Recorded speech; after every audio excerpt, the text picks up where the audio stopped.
have any type of thoughts, that would be bad. Yeah. At first I was like, no thoughts, head empty, but then I started getting my head gets full. And then you were like, well, shit, I can't just head empty this. Yeah, no, that's my usual go-to, but like, this is definitely not a no thoughts, head empty, unga bunga smash moment. Hello? Hello. Hello. What's going on? Sounds like I'm interrupting a real talk moment here. We're talking. No, we're just talking about murder mystery. Yeah, he just started off by saying he has who he believes to be the big bad, and he said that his usual go-to approach is no thoughts, head empty. To which my reply was, he can't no thoughts, head empty this one. I mean, you can, it'll just go terribly. Yeah, I would rather not endanger more little kiddos. You wouldn't be endangering them. Oh, really? Yeah. So what would he be doing then? He just wouldn't be helping them. I mean, yes, but that's... Papa has to help the kiddos. Yo. Yo.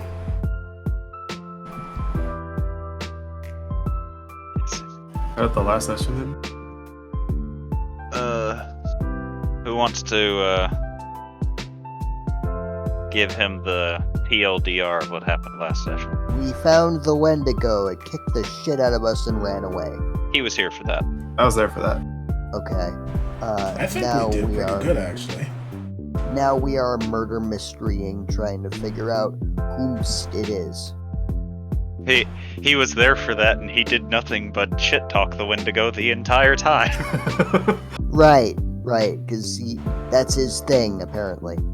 It's literally Emma's perfect counter, and it still didn't get hit without my counter. Don't tempt it. It means it's gonna come up with countermeasures. I'm still laughing at the fact that when we fought Rashi, and he was like, fuck it, meteor swarm, and you're just like, nah, bitch. Gotta love evasion. Yeah, it's great, isn't it? I'm going to drop a meteor on all of your heads. Meanwhile, Mark, did he say something? I don't think it applied to me. I heard an explosion somewhere. Did anyone else catch that? It's like Mark's first actual emotion is just gonna be cockiness, and it's gonna be terrible. Oh god. His first emotion, hubris.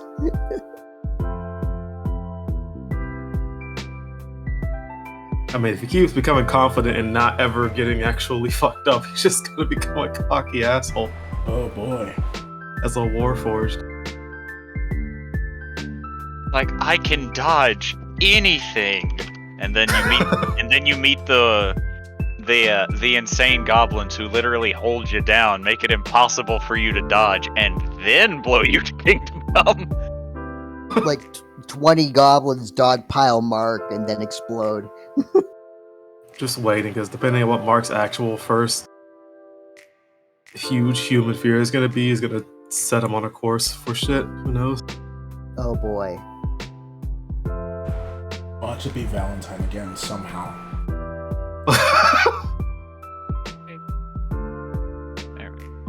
Fuck no. Why not?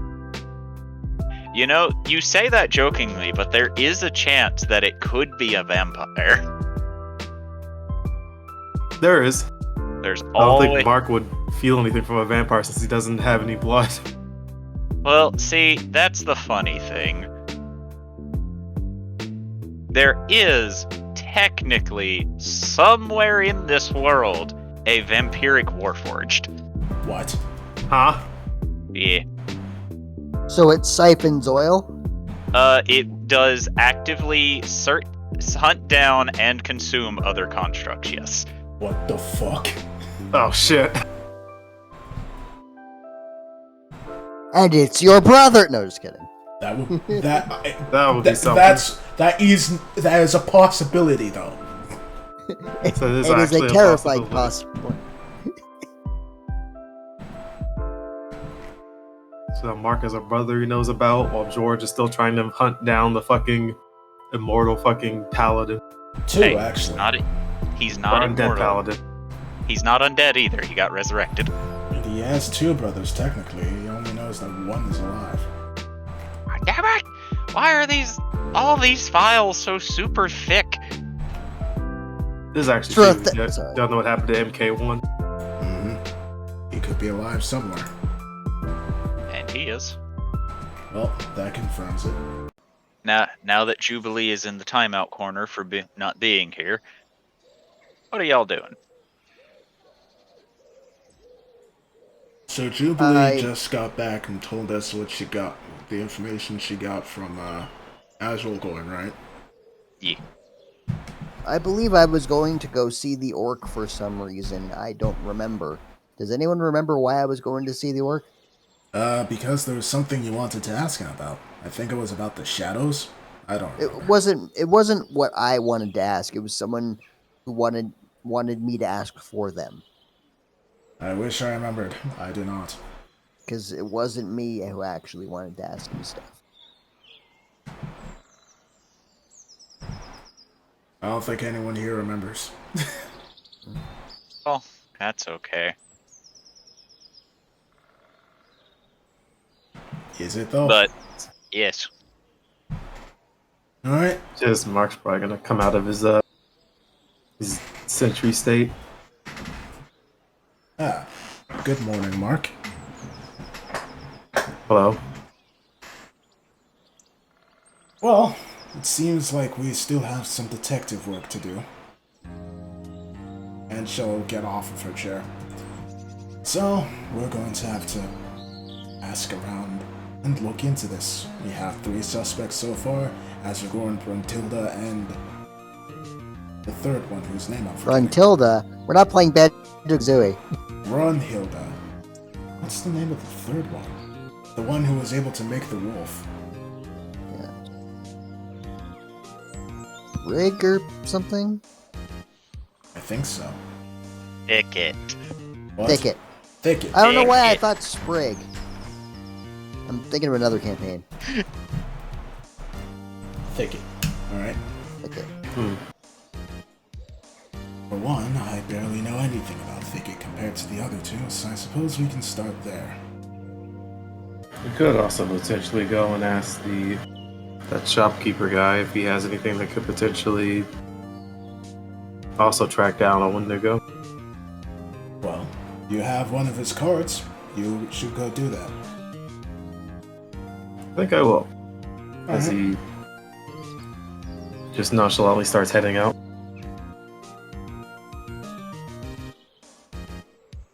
Why are you going that way? Because I need to try something before I Okay. go. I must attract the birds. Wait, did he actually? I don't think he bought any food. Fuck. Nope, you did not buy any birdseed. He's gonna realize this and be like, fuck. Okay, never mind, I'm just gonna go. I am sad now. Well, Ale, Initiating expletive.exe. Fuck. Ale's gotta get off her chair and start heading for the door. Hubert will, of course, follow, as he always does. Ricky, are you planning on staying here? I can. Alright, feel free to do so. Squib, you stay with Ricky. Okay. And then she'll head out the door. So we're going to see Thicket then? Well, I plan on trying to find out more about Thicket first. So where do you plan on doing that? She's going to ask around the town to see if she can get any information from the townsfolk. Oh, we're finding out about her through other people. Got it. Indeed, because there's something about her that is very strange according to what Jubilee told us. Why is it that Azulgorn completely forgot about her? Or, more specifically, why Azulgorn seems to have less memory with her compared to others. Not only that, there's another issue. Which is? Her pet thing. What about it? Well, we fought a much larger one. Yes, but we can't forget the Wendigo did the same things Brunhilde has done. and is used the fighting style which Azurgorn has taught people. Yeah, but she's also marked us with some sort of thing for tracking, which is something a hunter would do. Are you sure? We also don't know what Thicket's job in this city is. Exactly. We cannot assume that she is a hunter-gatherer. Which is why I was going to ask around. Mark's also gonna say, as he's still probably no door at this point. Did I ever say how it could potentially just be all three of them combined into one? You did mention that, and that is a possibility. Yeah, I'm not sure how, but that could be a thing. I mean, has Though there ever if been a it were ritual all about three- combining things in people? Though if it were all three of them, wouldn't it have like 3 heads or something? I Not- don't know. Not necessarily. Huh. For example, there has been documentation of entities being separated into other bodies, and those said bodies being able to attain their own personality. Oh, so it's possible that those 3 could be remnants of the Wendigo's personality. Assuming that they are one entity and one and the same, yes. Okay, that's another rather, in my opinion, good plan. So, Well, I'll leave the talking to you because, that's your forte. Oh, I'll you're going just- to come with. Of course I'm going to come with. I'm just going to stand there and look menacing. I'm not sure that'll help in this situation, but feel free. Then I'm going to stand there and try and not look menacing and look menacing anyway, because that's just who I am. You're Fulgrim, not menacing. you are not menacing at all. What? You Really? are the dwarven version of a teddy bear. Looks at giant hammer, looks at bear pelt, looks at scars on face and body. Really? I'm pretty certain Ricky would have cuddled up to you if you slept in the same room. And Hubert will just look to you and go, Fulgrim, you understand that people perceive me more as a threat or intimidating than you, yes? Well, you are. Ah, so then you don't find yourself intimidating. No, I just find you more intimidating. I still don't know everything there is about you, and that concerns me. That's the point. I'm glad you understand. Meanwhile, you kind of wear your heart on your sleeve. I don't even wear sleeves. It's a figure of speech, Fulgrim. Oh, right. That's why you're so lovable. In any Ah, case, shucks. I believe we should be getting a move on. Agreed. Yeah, we should, yeah. But Foist, Mark, Yeah. But wait, there's more. what you doing? Mark's probably just walking through the city, keeping an eye on things while he heads over to the shop. Alright, what shop are you trying to go to? The magic shop that they visited.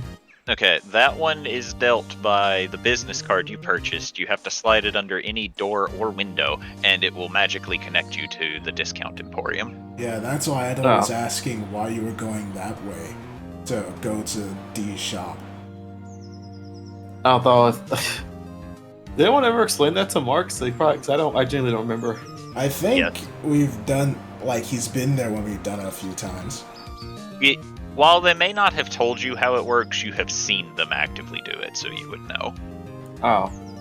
Seeing this, Mark is probably gonna all of a suddenly remember, not give a damn about social etiquette, and probably go to the closest door or window that he sees and try to select a card in.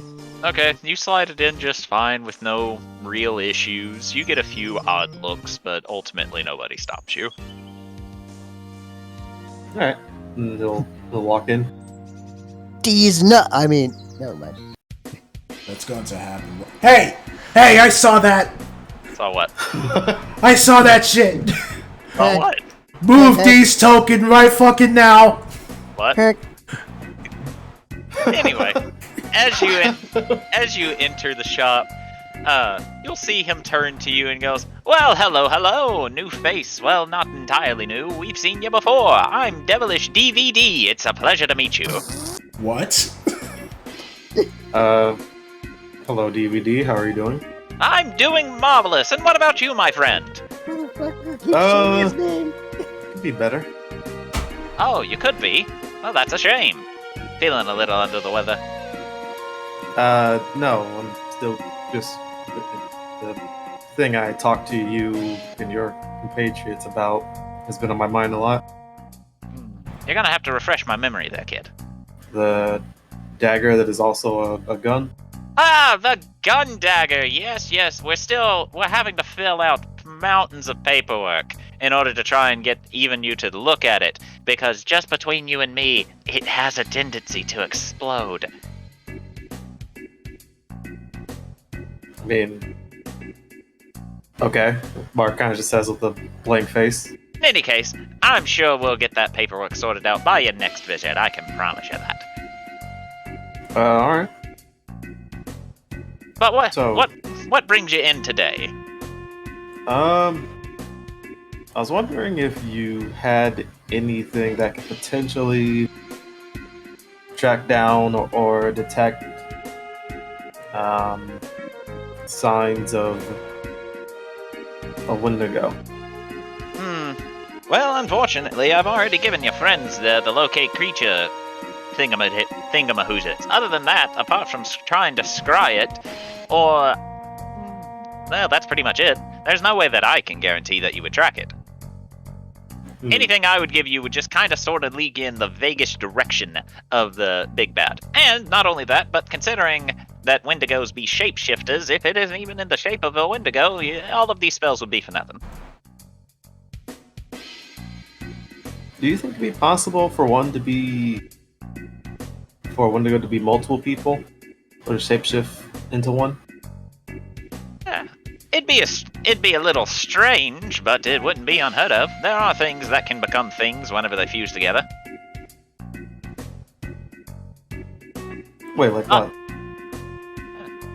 Well, I mean, technically speaking, there's those guys who can stitch corpses of dragons together and make a flesh golem out of it.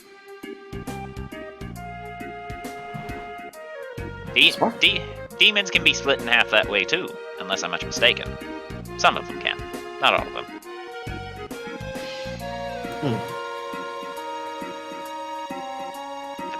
Depending on what rumors you believe, gods can also be separated into pieces. Huh. Okay.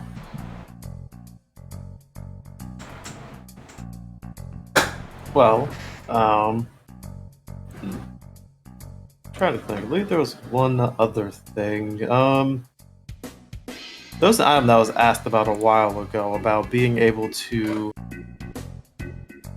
buy an emotion. Yes. You wanted to buy emotions. Yeah, we're having to squeeze some of the emotions out of something. I believe you asked for, what was it? Happy, joy, which one? Last I checked, I think it was happiness. Yeah, we're having to squeeze that out of a little happy bugger. Wait, what? Don't worry about it. They love it. Inside checking that.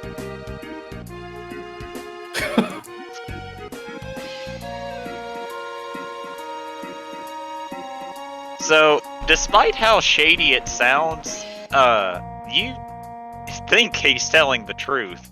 And he's like, yeah, these things be happy all the time. They like it whenever you pet them or squeeze them. Basically any form of affection, so long as it doesn't hurt. And we don't hurt them. Huh. Okay.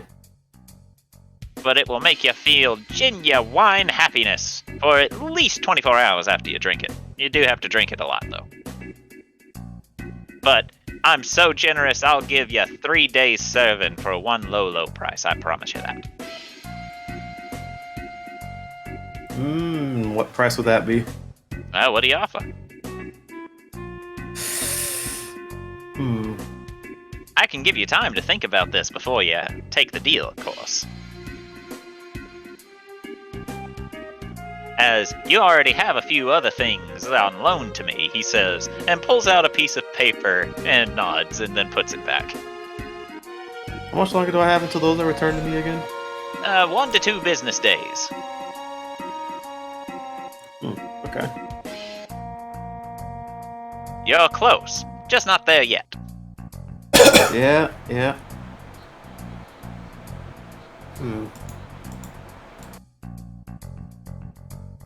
I'm gonna roll a random die here for something.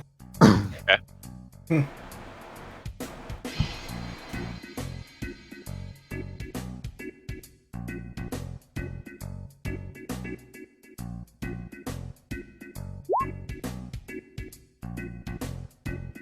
Alright. Do you think you might have anything that could potentially help someone who doesn't really like being at a range still have range? I mean, there's bows and arrows, crossbows. Unless you, there's throwing daggers you could use, unless you're talking something a little more sneaky, snacky type. No, not sneaky. I mean more of like let's say if a person wanted to throw a hammer and have it returned back to them. Do you have something that could do that? Of course! It's called the Dwarven Thrower. The problem is that it's really fucking expensive.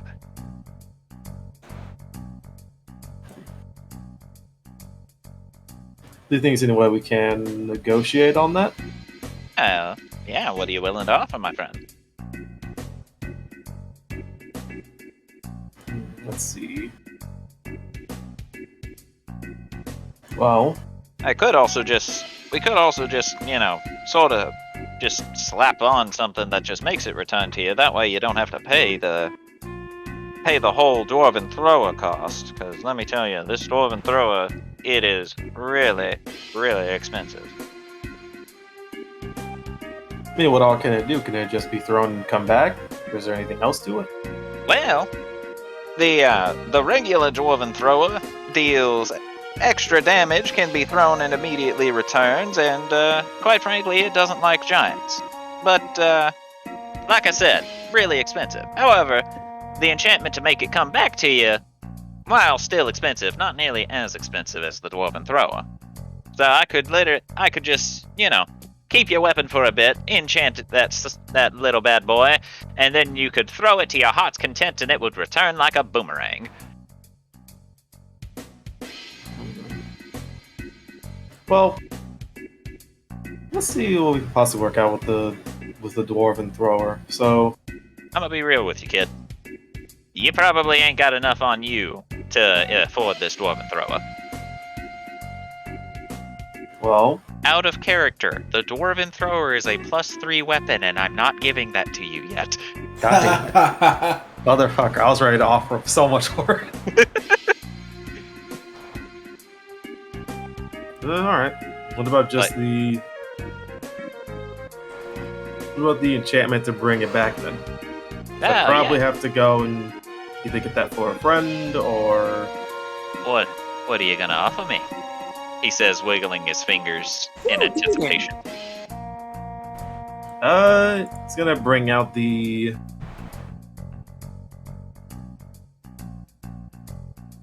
I don't know if you guys already have one of these, but he's gonna pull out one of his unmagical revolvers that he crafted. Oh, the gun! Oh, I love guns. Hell, the person I rent my shop out to absolutely adores them. So, do you think it's fair exchange, or? Maybe not for that one, but you got a magic one on you, don't you? Yes. The magic one might be worth it.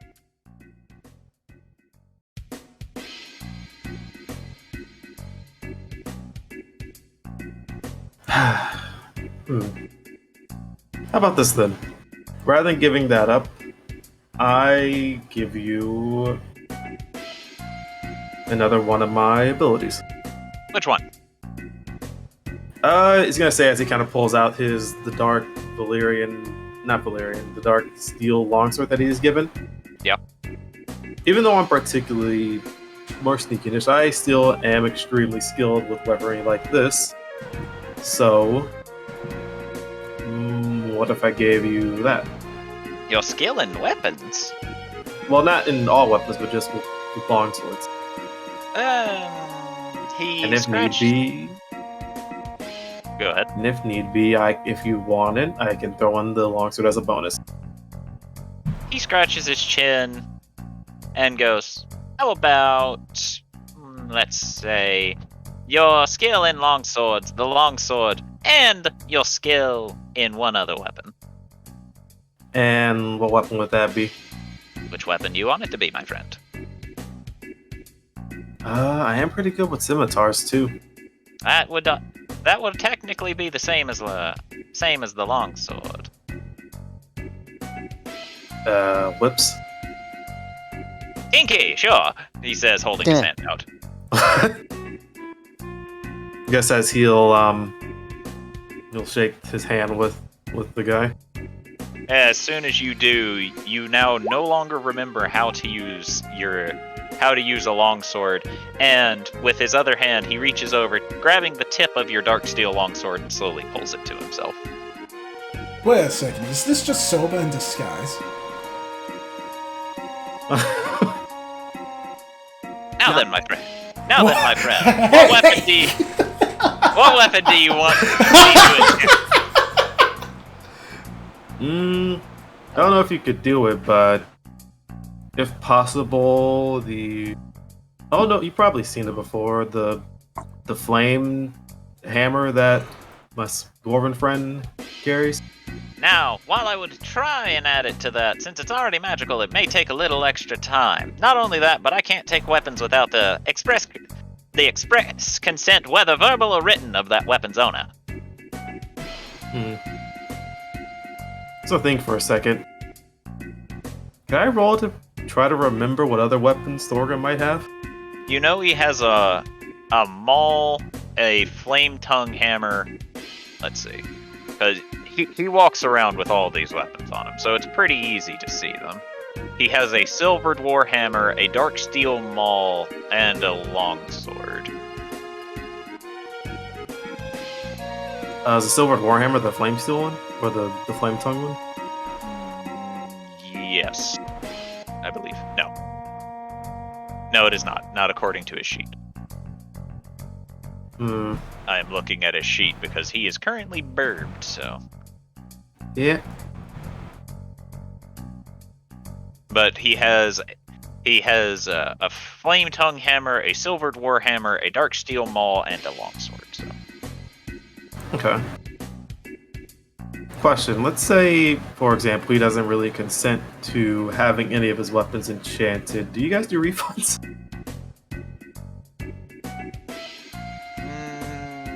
Technically, no. But I can always enchant my own weapons that we got here at the store for an additional fee.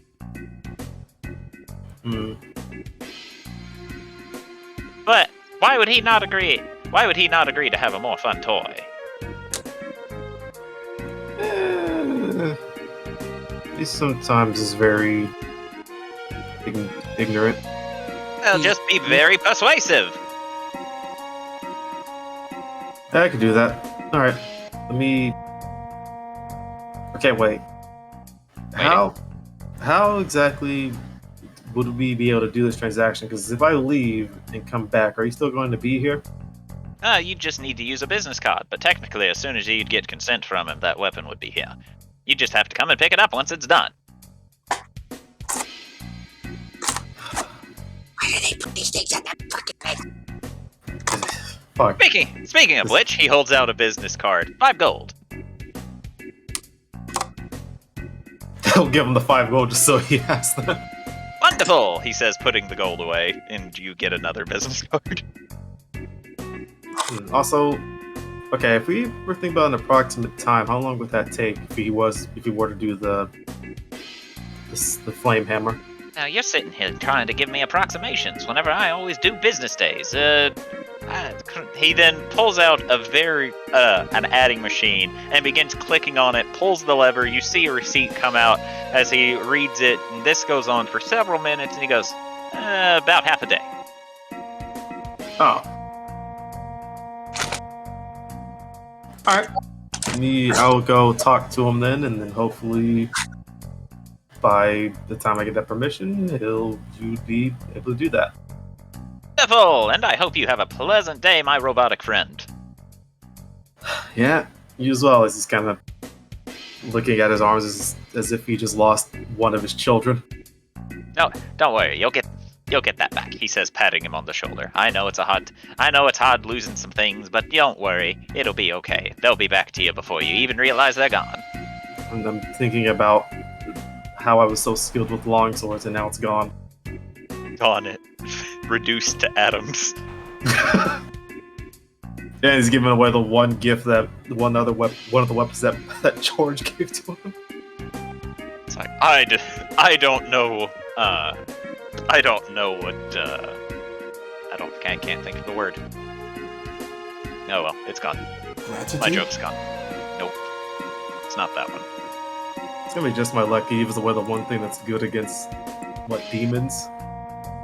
And watch him fight a demon real soon. That sounds like a you problem. Now then. Yeah. Turns on. Anything else I can help you with? Nope. Just gonna go What? talk to my friend then.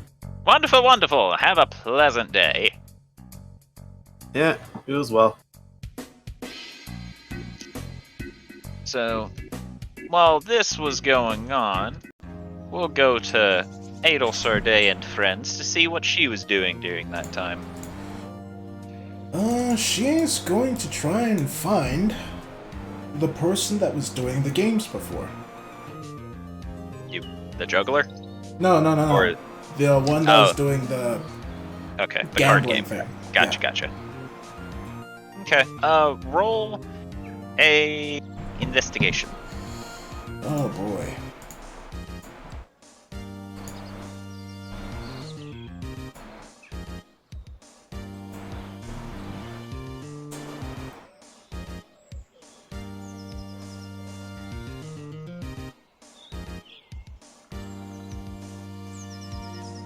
Alright, so you begin exploring, and as you do, you actually Don. I'm sorry. As you begin exploring, and as you do, you actually come across an area where tents are being put up and decorations are being adorned on the trees. And it looks as if they are preparing multiple games. Here, there's a big stage that it looks as if somebody would perform on. And it looks like they are getting ready for a festival.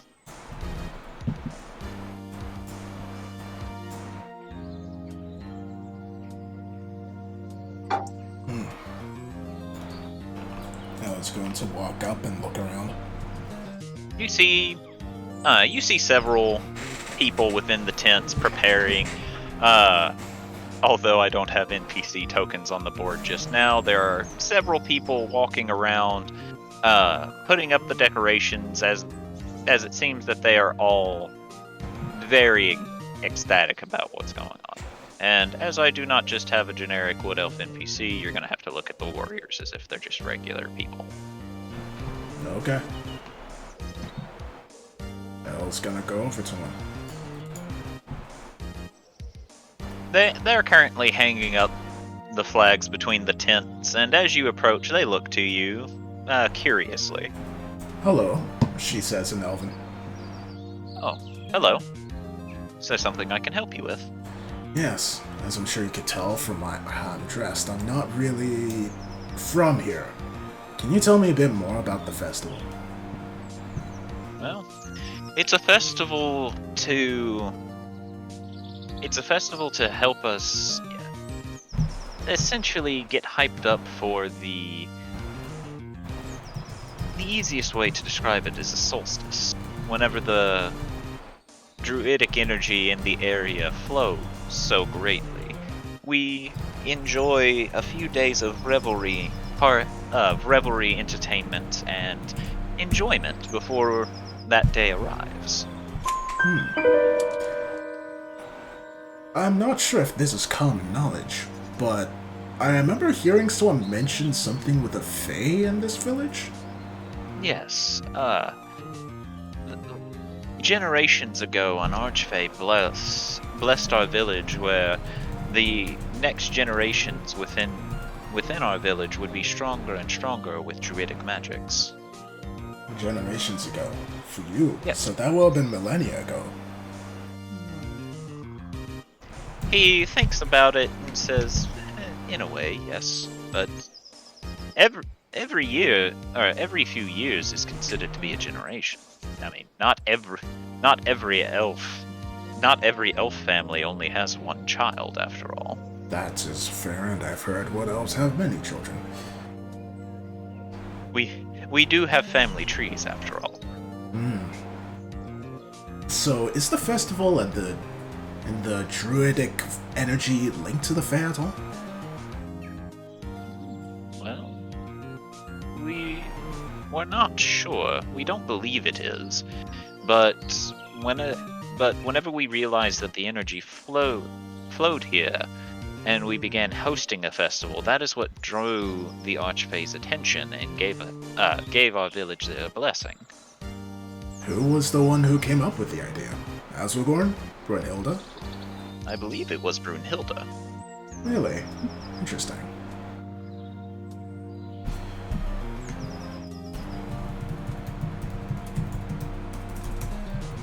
So Brunhilde started the festival.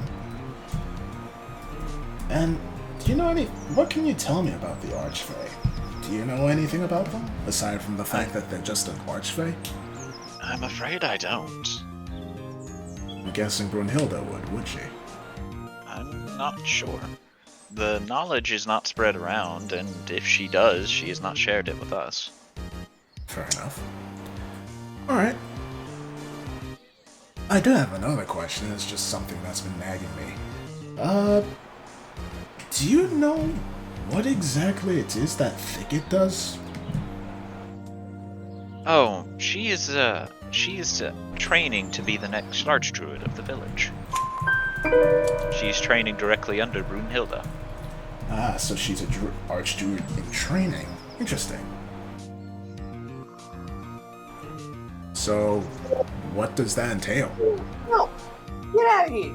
He just looks to you and goes, I do not partake in the training, so I am uncertain. Fair enough. Alright. So, I guess I will, hold on. The festival happens how often? Every year? Yes.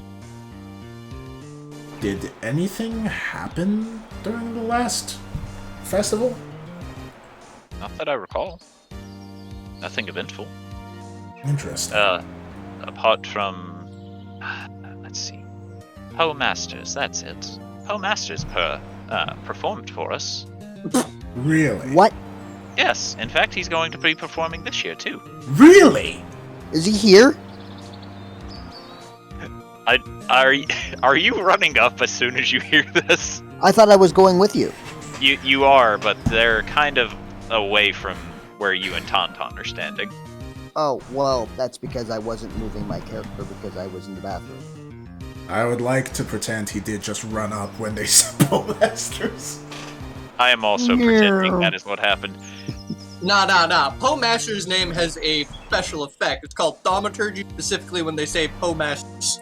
And as you zoom up Thorgrim, the Wood Elf flinches in surprise, and he goes, well, yes, I believe he's backstage. Where? He then stares at you and motions to the stage that is up on, that is literally right there. Alright. I think he means literally the back of the stage. Excuse me, and she is going to head right over. The investigation is paused for a second. We need to see Poe Masters. Also, I didn't even see this part of the map. I didn't know there was a literal backstage. I like how all of you just storm into the back. We gotta see. Where the fuck are you? Do you know how rare it is to see a friendly face? We want to see one again. So, as you all attempt to push your way backstage, you're suddenly met with a massive body which pushes you all back out, and you all hear metallic clunking as Bartholomew will very, not forcefully, but very clearly pushes you out and then crosses his arms. Oh, hi Bartholomew. I will say to him in Dwarven. Ada will also say it's in Dwarven, like, hello, Bartholomew.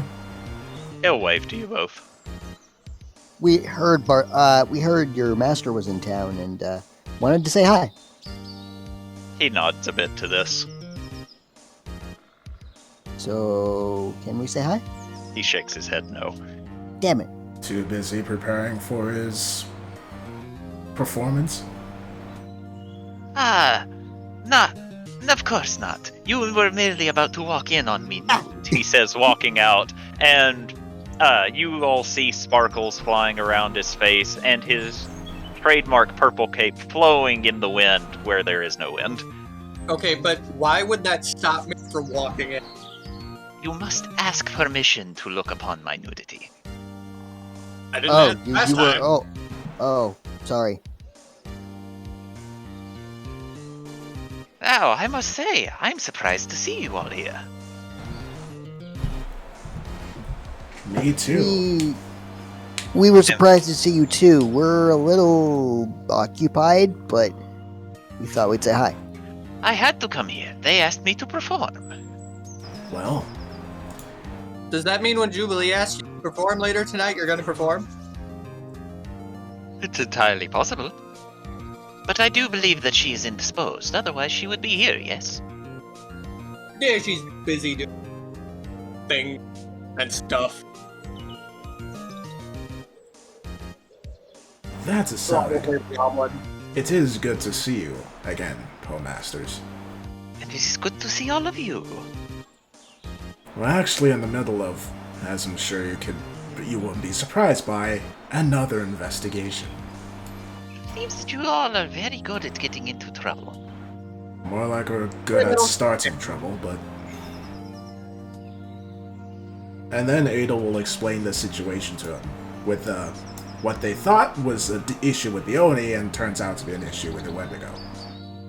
He just stares at you the entire time you're explaining, and then eventually goes, "Well, that's incredibly morbid."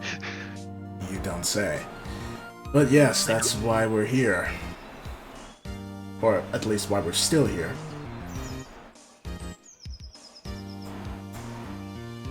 I'd still like to know how we keep upgrading in threats. Good question. Perhaps you all are just drawn to danger. Maybe danger is drawn to us. I blame the clam. Actually, Poemasters, you were here last year, weren't you? It was. Did you notice anything strange? You have to be more specific. Okay. Did you notice anything about the missing children? I'm afraid I did not. I was not informed of said missing children. Because there is something that's about this which I find so strange. Which I'm kind of surprised only just now occurred to me. The Wendigo said that they were doing this in order to take power from the children, but the Archfey appeared generations ago. And the children only started going missing past few years. Decades. Decades, yes. But then... Something about this isn't adding up, is what I'm thinking. Not sure where, though. Need a better timeline.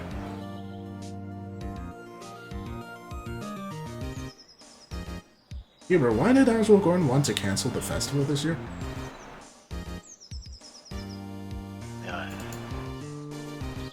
Don't think we were part of that conversation. I think that was a conversation Jubilee had. Oh, I thought we were there. Oh, never mind that. Nope. We were under house arrest. Oh, never mind that then. Well, Poe, I'll leave you back to preparing for your performance. Please, not just Poe. It's Poe Masters. My mistake, Poe Masters.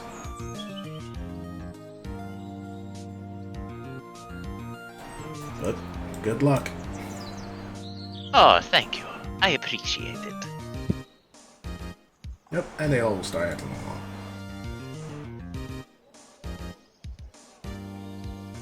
Thorgrim was excited at first, and now was sort of kind of tongue-tied and unsure what to say. So he just, when Adel and Hubert start leaving, Thorgrim will just go, see you later, I guess. Good seeing you. It was good seeing you too, my friend. It's awkward salute and leave.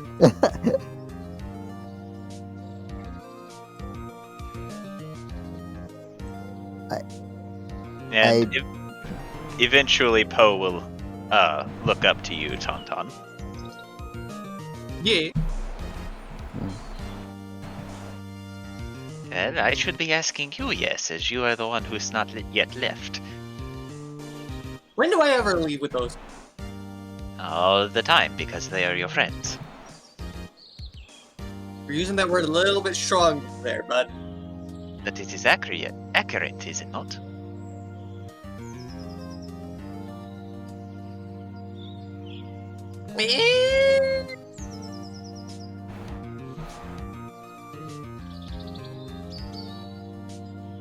Thorgrim, maybe.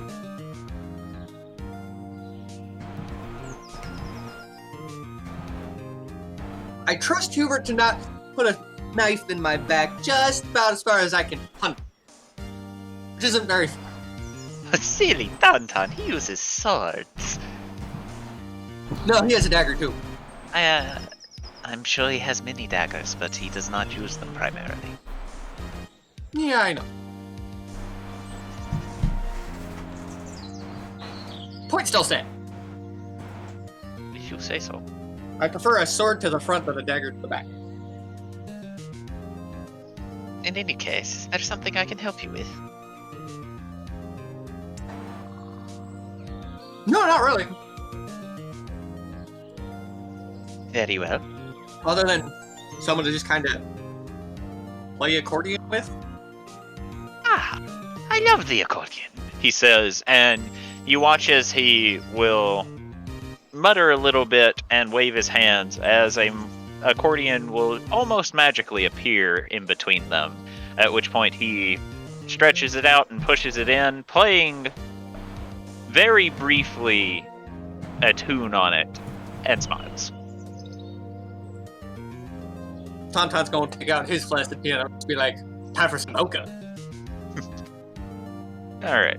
Roll a performance, Tauntaun, and Adel, Sarday, and Thorgrim, as you're walking along, you see Mark suddenly walk out of a tent. Mark? Oh, Hello. Mark, you have no idea why you came out of a tent. Mark? Kind of looks back, kind of puzzled. Mark, Yeah. why did you come out of a tent?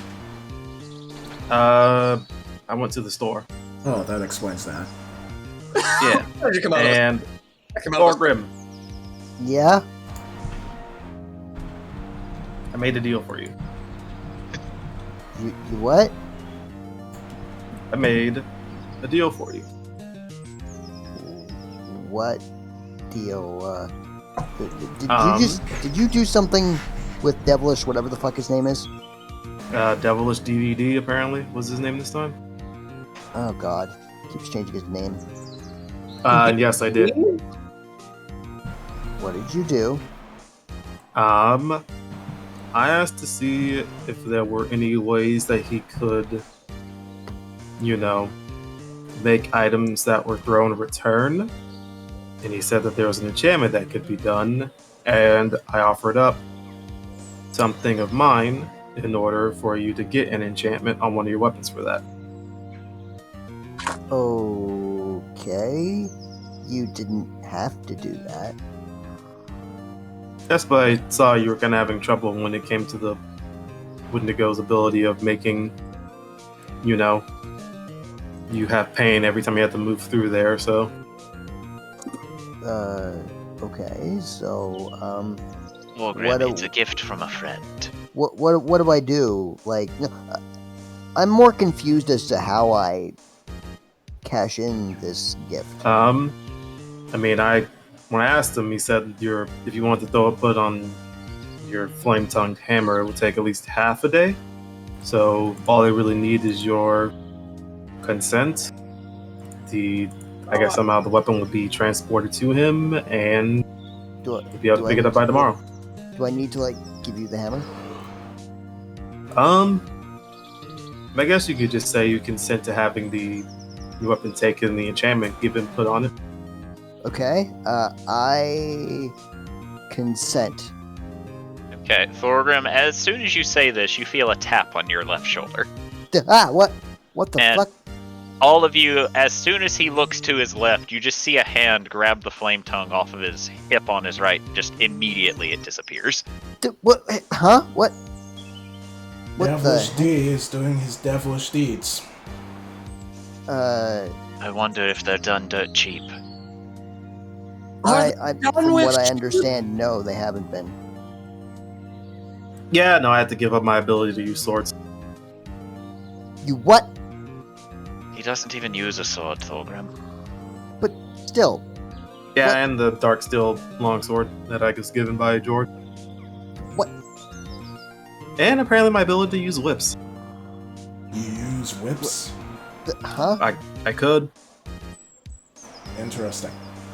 I used to. I was very good with a whip. I'm sure you were. As was Yeah, pretty much. If you don't know what enchantment does, if you were to throw your hammer as if it were a ranged weapon, it would just come back to you. Okay. Thank you. I appreciate it. like the legendary Roth. Yeah. Also, Yeah, I'll see the reason. Oh, go ahead. Roth from the Revengers, right? Yes.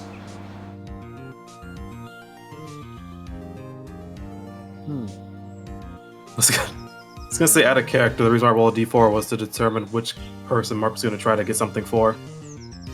So when I rolled it, so it was like 1 was Ados Day, 2 was Thorgrim, 3 was gonna be Tauntaun, and 4 was Jubilee. Gifties. Y'all. He's learning how to be a good boy. You say that he just wants to help improve the group as best as he can. And The person- meanwhile, the gift he's giving to Hubert is learning how to gun, which Hubert has canonically, while Mark has been in sentry mode, has taken off of his hand, read a bit, and returned without Mark realizing it. Good thing he did, because Mark was probably going to read that tonight before he goes to bed. Yeah, Hubert does not steal from his friends permanently, so Did Mark give Hubert a gun already, or no? he did. He It's did. not stealing if you have the intent to return it. It's just forceful borrowing.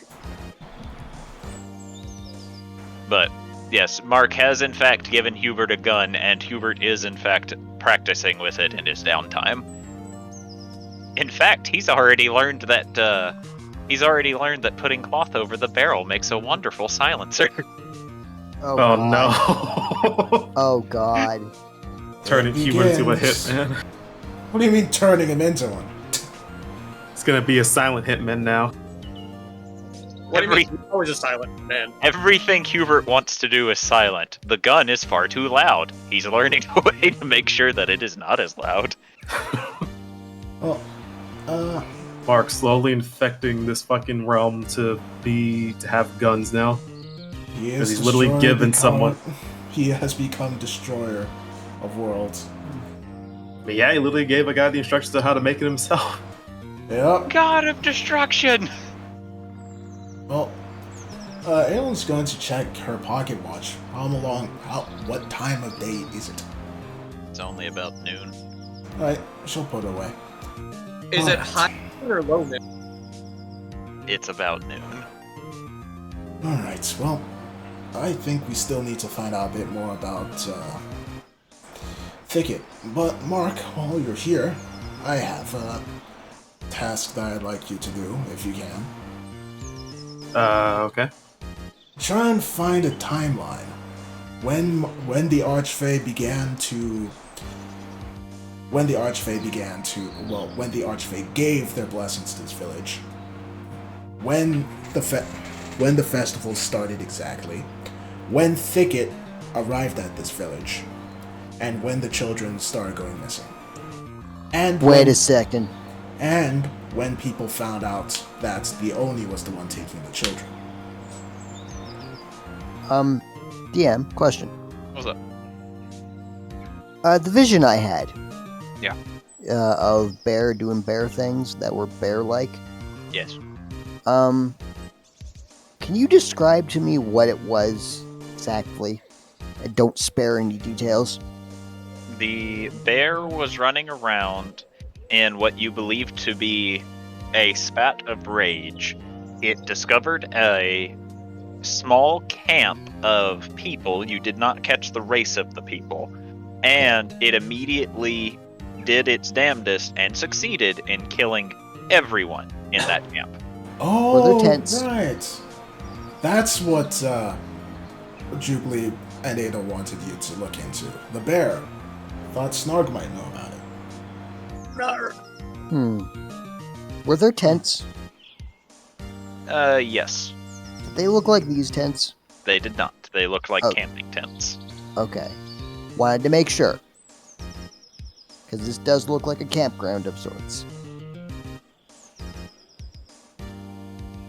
Marcus also said you're gonna need to put all that in probably some writing so I at least know what I need to ask about. Alright. Yeah, She'll please do. write it down in a note, which I will put in the chat for you. Yes. Time- Physically write it down and actually tell me. Timeline objective.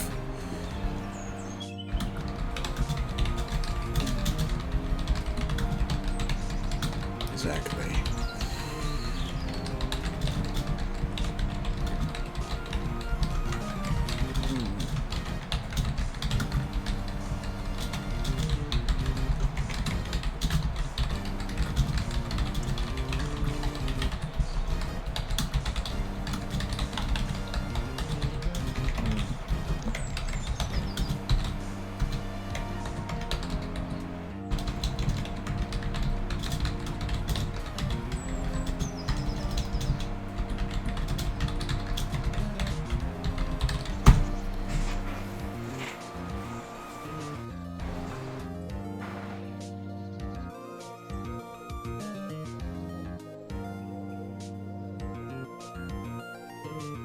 Okay, I'm going to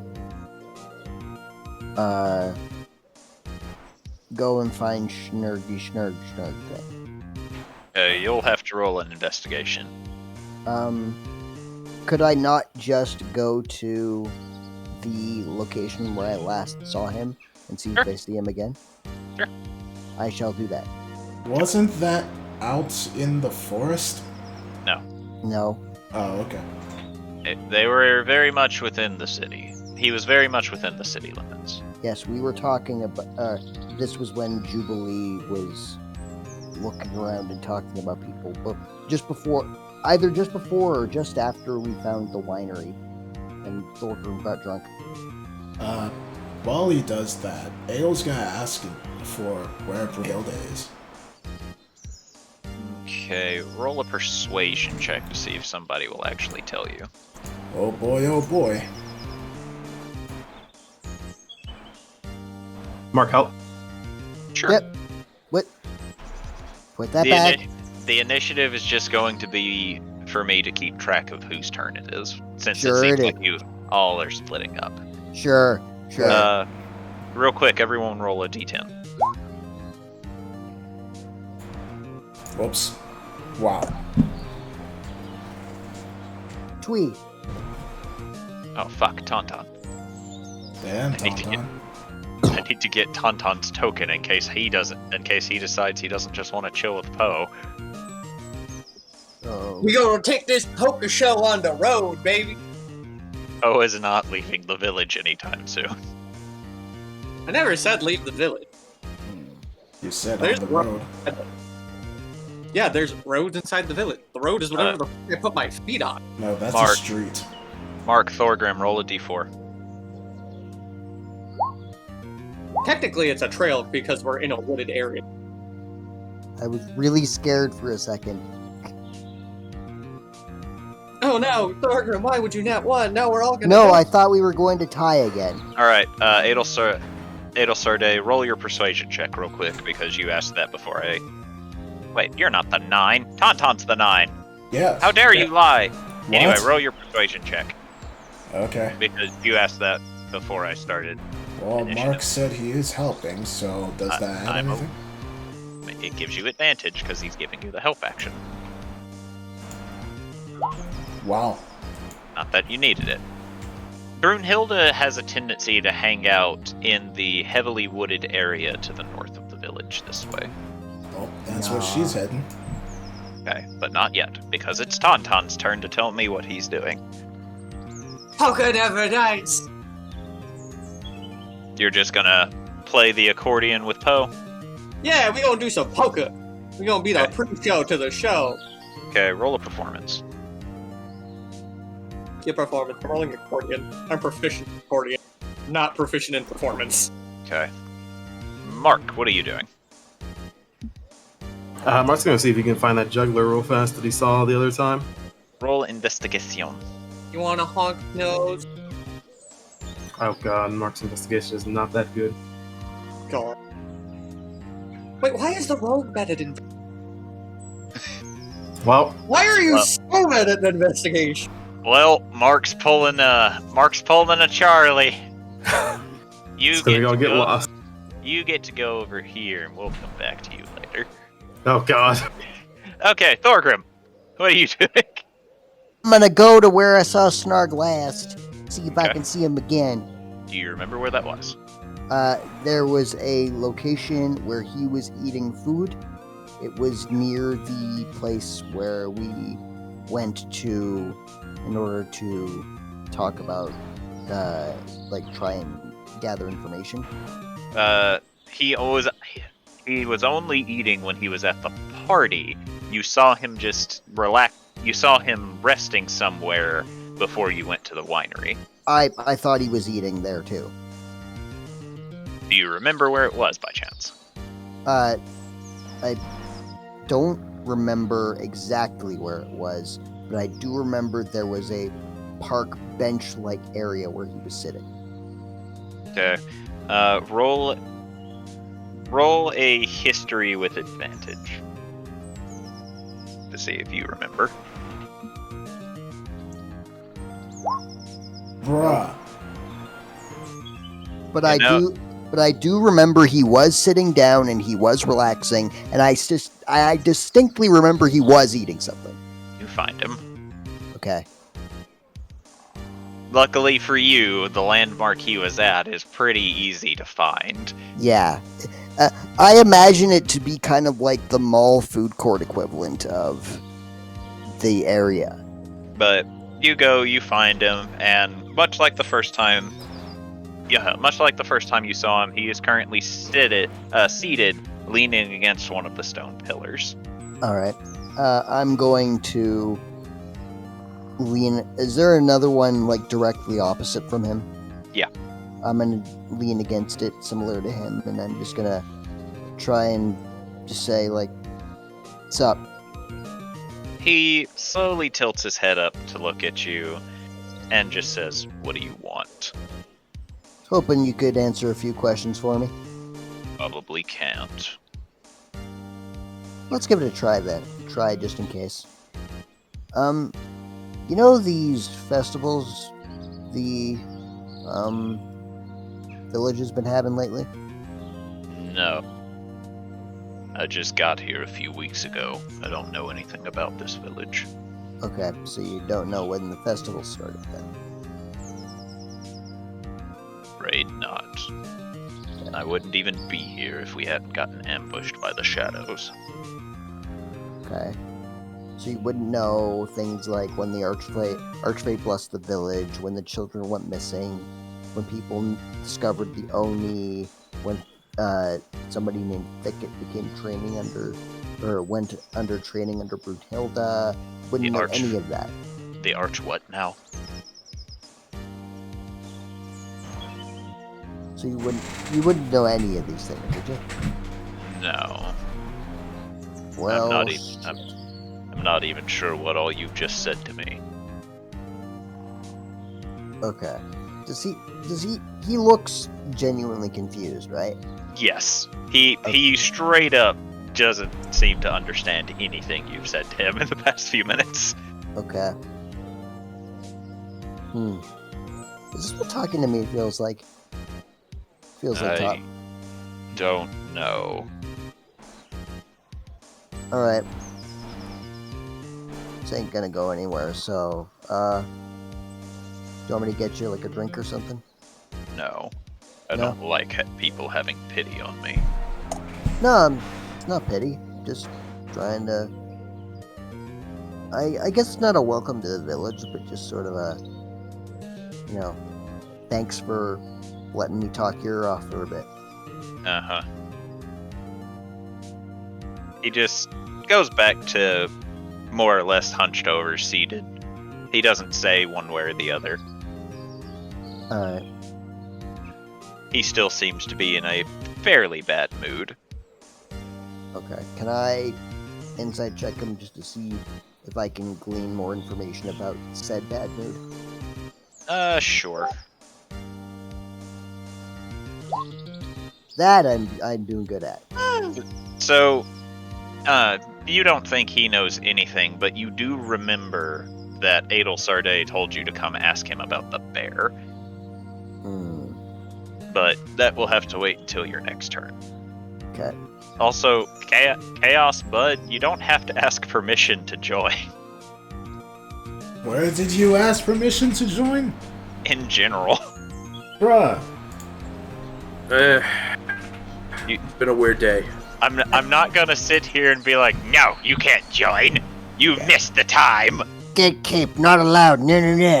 I am Gatekeep. I DM. just want. Gatekeep girl boss, baby. You ain't joining shit, bruh. No. Welcome in, brother. Okay, Yeah. I must still be like hallucinating or something. What the fuck did Phenom just say? Random shit. However, we have more important things. Poe Masters is back. Uh-oh. Poe Masters is in the village, and he is going to be performing for the festival coming up. And we Uh-oh. did our funny earlier because neither me nor Thorgrim moved until we realized Poe Master's name was spoken. It, And I'm hoping DM makes canon what I said, that Poe Master just enchanted his name with spoken. It just booms louder. anyway, Adel Sarday, what are you doing? Let's go find Brunhilde in the forest here. To the north. Okay, you're gonna have to roll a survival. Bruh. The one thing I'm bad at, among Get a lot lost. of Get things. lost. I mean, Hubert is following you around, so... So, what does that add to anything? I mean, you can ask Ask him... for to a help give you- action. You can ask him to give you the help action, you can ask him to do it. I'm gonna ask him to do it. Then you can help him. Yeah, and I'll help him. Good choice. So, you end up looking a little lost the moment you enter the forest, and unlike you, Hubert will just make a beeline straight through the woods, almost as if he knows exactly where he's going. And eventually, you guys get to a small little circular plain in the forest, and you see Brunhilde sitting in the middle, currently smoking from a corn pipe as she looks to you, and she looks to you as she's taking a very long drag from her pipe. Hello, Brunhilde. Hello, youngster. It's been a while since I've been called that. Maybe if you weren't so young, I wouldn't call you that. I'll be sure to work on that. What do you want? I came to ask some questions. It's in regards to the Wendigo. She slowly exhales from her pipe, and you see a green smoke come from her mouth, and she motions you to come sit in the grass with her. She'll go over and sit by her. The Wendigo said some things which worry me. In particular, it's about, well, the Archfey. When we fought it, it mentioned that the reason why I was taking children is because he or she was trying to gain more power. The Archfey blessed this village, and their generations will grow stronger and stronger with the, blah blah blah words. Their children will grow strong and stronger as generations go along, specifically in druidic energy. Yeah. Innate magic energy. I wanted to know more about this Archfey, since I believe you're the first one to meet them. Well, they didn't tell me too much about themselves, but we had been hosting the festival here for a few years at this point because of how much energy began to flow through here. We enjoyed the way it made us feel. It's one of the few places of purity you can feel on this continent. So we held festivals here, and the Archfey believed we were holding it in their honor, so they gave us the blessing that our generations would be strong with the energy of life. I see. And you've been around longer than anyone else. I'm assuming you might have been part of the founding of this village or something? She just slowly raises her hand and does a so-so wobbly hand motion.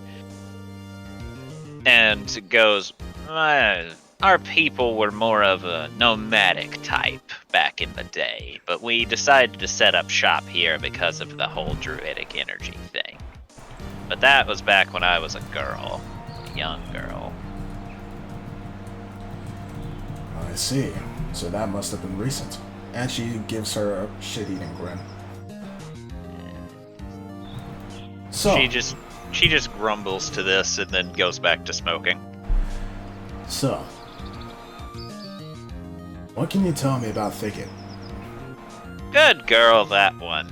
She was almost a natural born with druidic magics. I took her under my wing to teach her how to be the Archfey, because, well, quite frankly, I'm gonna retire at the festival, and I'm going to announce her to be my successor.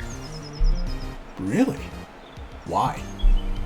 Do you realize how long I've been doing this, kid? I'm No. old. I'm decrepit. My joints ache. It's time for me to settle down and just not have to do as much as I usually do. Fair enough, but why her?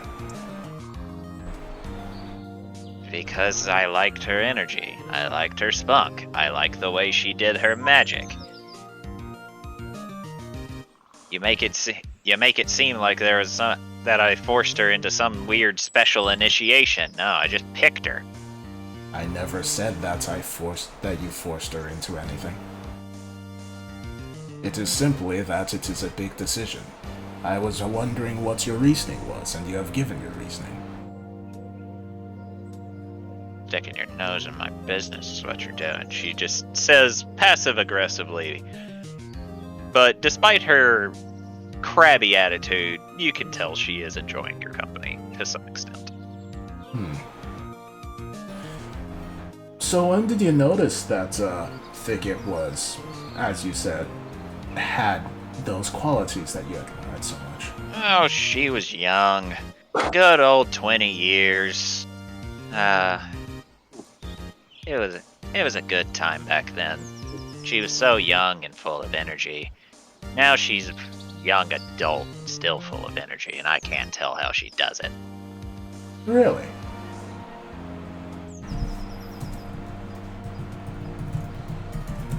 Interesting.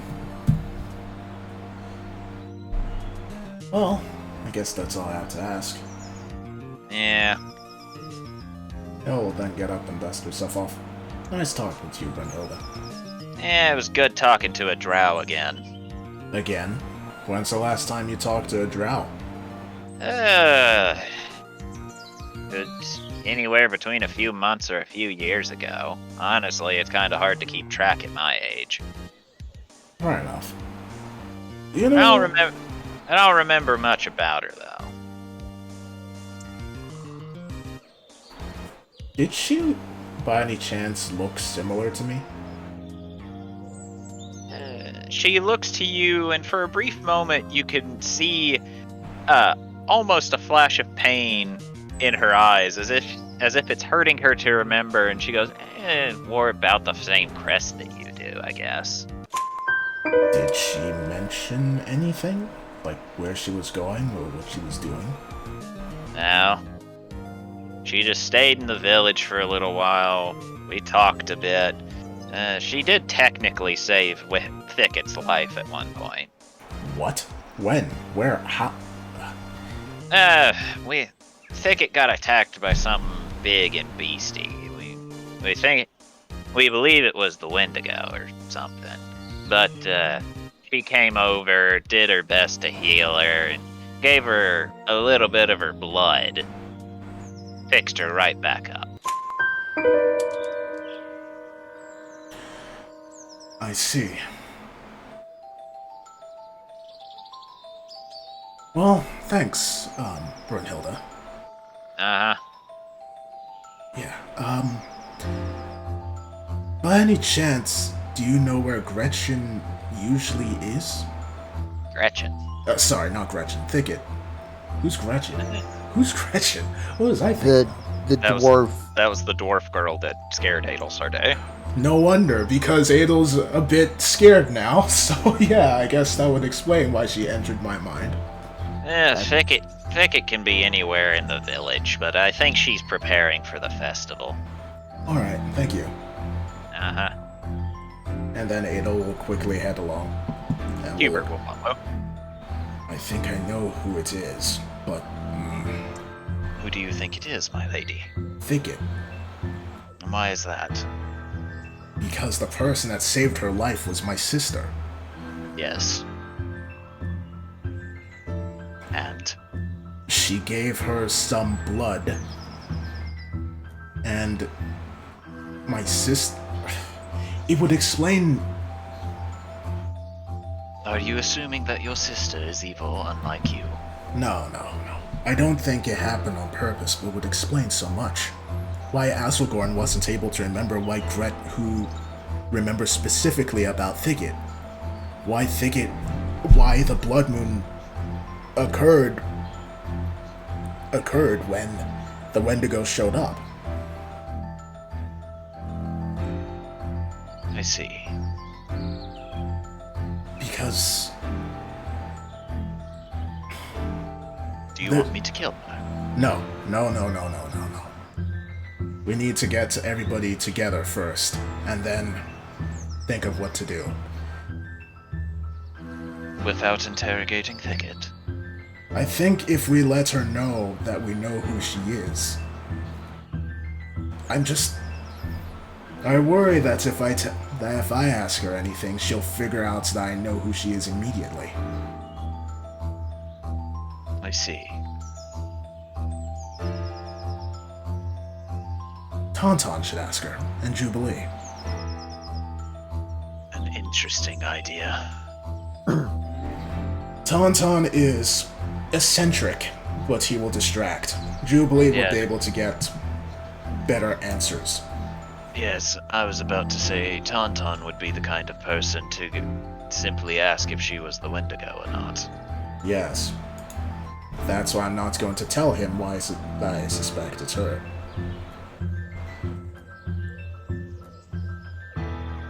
Speaking of Tauntaun, it's Tauntaun's turn. Pokemon never dies. Alright, roll another check. It is a 20. Okay. Am I at least keeping something of pace with Master? To a degree, but Poe Masters at this point has allowed his mage hands to be playing the accordion while he himself is playing a flute. Bruh. He's just showing off now. Of course he's showing off. He's Poe Masters. You know what? You're right. I forgot who he was. I forgot to put respect on his name. Oh, hey, Mark's back. That's convenient, because now it's Mark. It's convenient that Mark's back, because now it's Mark's turn. Yeah. Well, boy. Oh, boy. So, Mark, you got distracted while you were wandering around, and you ended up on the bridge because you see an older-looking elf tossing birdseed down on the ground with really fat pigeons pecking at the birdseed. Oh, hello, miss. Oh, hello. I had a question. Do you know a lot about birds? They are my fine feathered friends, Sonny. Oh, well, perhaps you could help me then, as he completely forgets about what he was supposed to be doing. Mother of mercy, everyone's got ADHD in Almost this party. completely forgets about what he was doing. I would love to help you. What are you needing help with? Well, there's a bird that was poking at me the other day, and I tried to get it to land on my hand, but it ended up flying away when I woke up.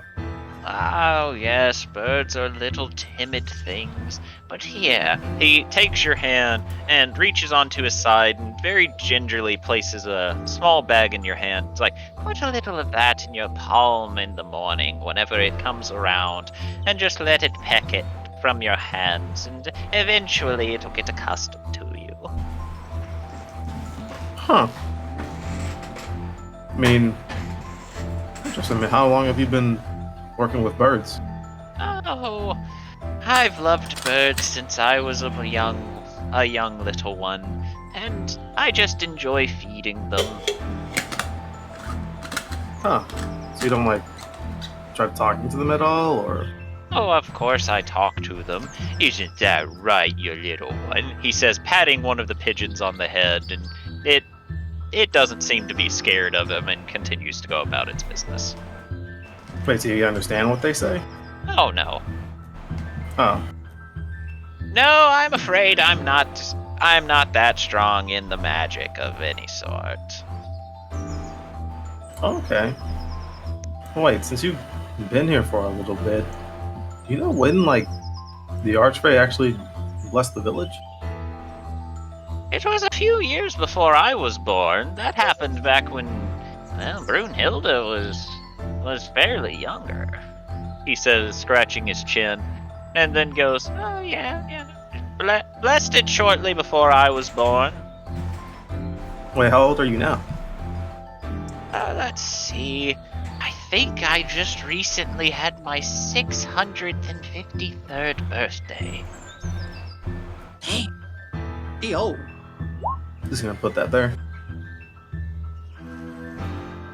Wow, you really are up there. Yeah. I've had a good life. Wish something could be said for some of the other people here, honestly.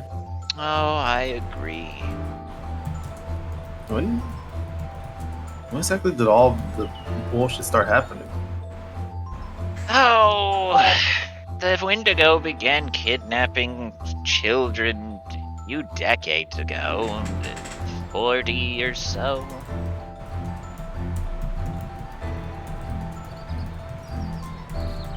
Huh. Alright.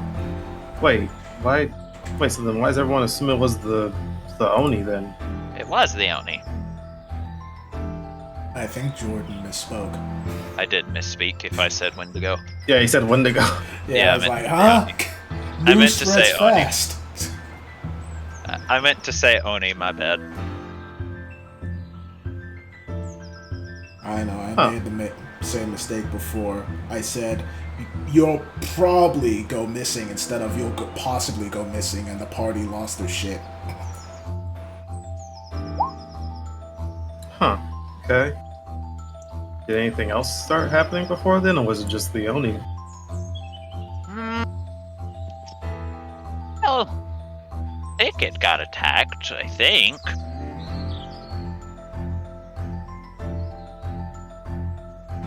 But I don't know much about that.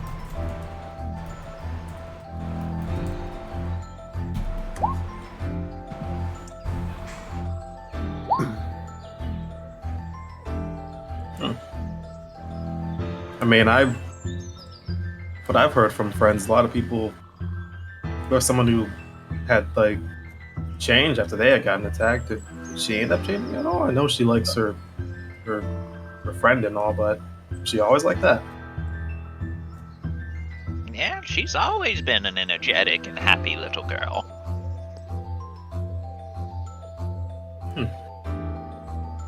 Does she do a lot of stuff with the kids, maybe?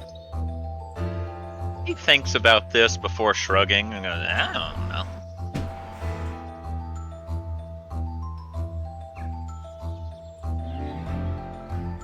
I don't keep track of everything she does. Yeah, that would be creepy. Yeah. That is very true. Well, it's been fun talking to you, but I have to get going. My daughter's making me supper. Oh, really? What are you guys having? No, she said she was gonna surprise me. What Oh. fuck? Wait, who's your daughter? Oh no. Oh, I named her Evergreen. Wait a second. How's that sound familiar? Because it's Marcus's last name.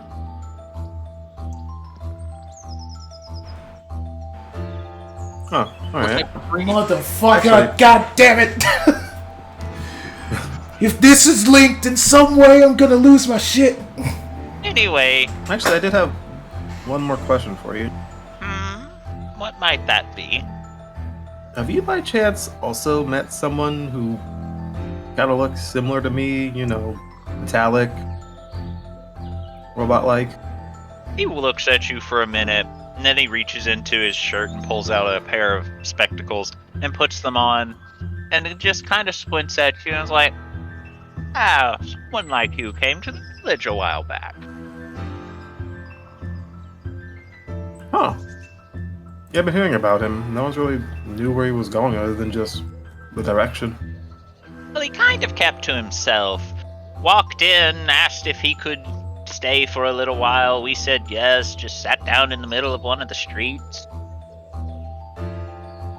It's a little weird, but, you know, we accepted. We just guessed he liked sleeping outside.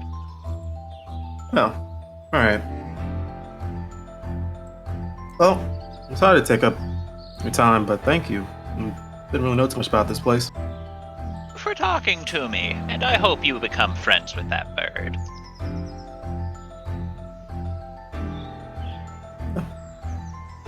And Mark kind of walks off. He'll walk off as well. Grit fails and still gets a lot of answers. Welcome to Dungeons and Dragons. Crit fails, gets a lot of answers. And birdseed! Hell yeah. Man, what would Alright. happen if you crit succeeded? Orgram. I've gotten Yeah. birdseed. I'm gonna continue talking to the orc, but Thorgrim sort of just stops for a moment and is like crosses his arms and just looks at Snark for a bit. And he just goes, and then you could almost see the light bulb, or I guess the candle in this case, light above his head, and he goes, "Oh wait. Huh?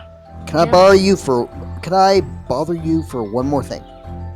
I guess. Everyone's stealing my shtick today, I swear. What do you know about spirit bears?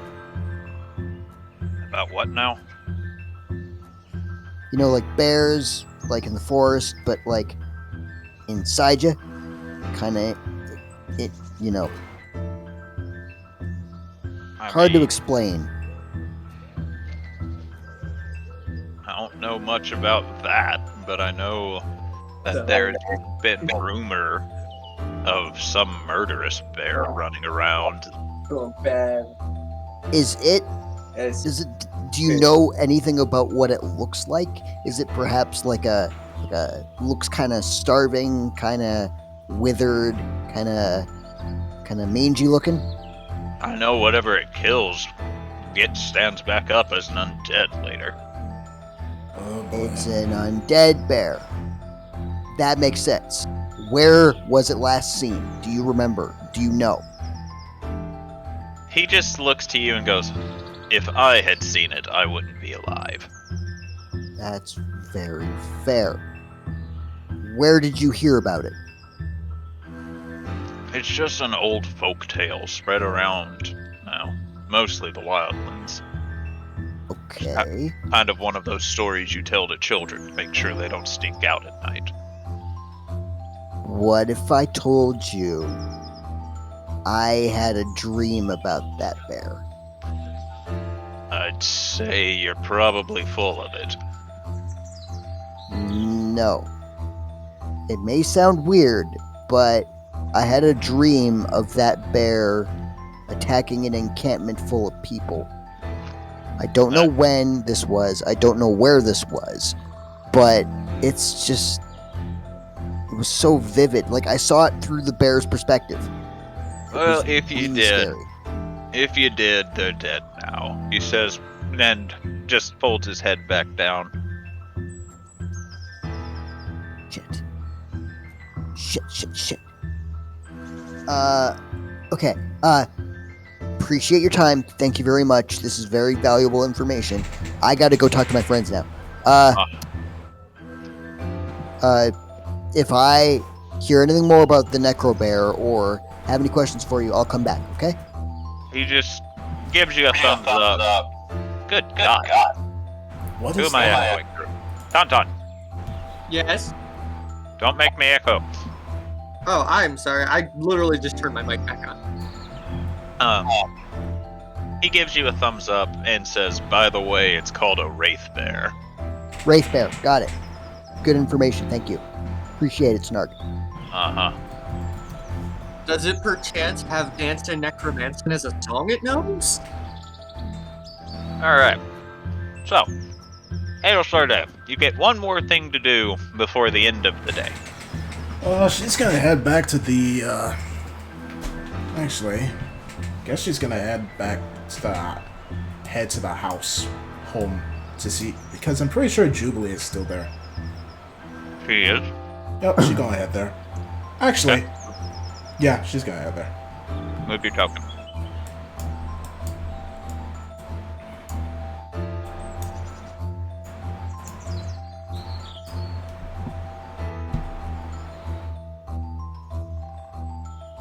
Moved it. Never go to the right place. I don't know how I'm supposed to remember that in a place this big, but It's the only house that's alone in the southwest! what's this then? That's not a house, I can promise you that. I don't believe you. Alright. Hale's gonna head on in. Hello, Squib. Hello, Ricky. You see them currently, what looks like having an arm wrestle fight. Who's winning? It looks like it's Riki. Hale goes over and squeezes their shoulders. You got this, Ricky. Make him regret his actions. I know. I've beaten him 3 times. She blinks and looks over and Squib in confusion. 3 times. I'm not very strong. She slips on her goggles to see what Maximus thinks of all this. You just see Maximus sitting in a chair. He has his fingers interlocked together as he's just watching on. Well, she'll take her goggles off and will pat Ricky again before going over to Jubilee's room and knocking. It's open. Hello, Jubilee. Jubilee is properly dressed and looks like she's just stretching.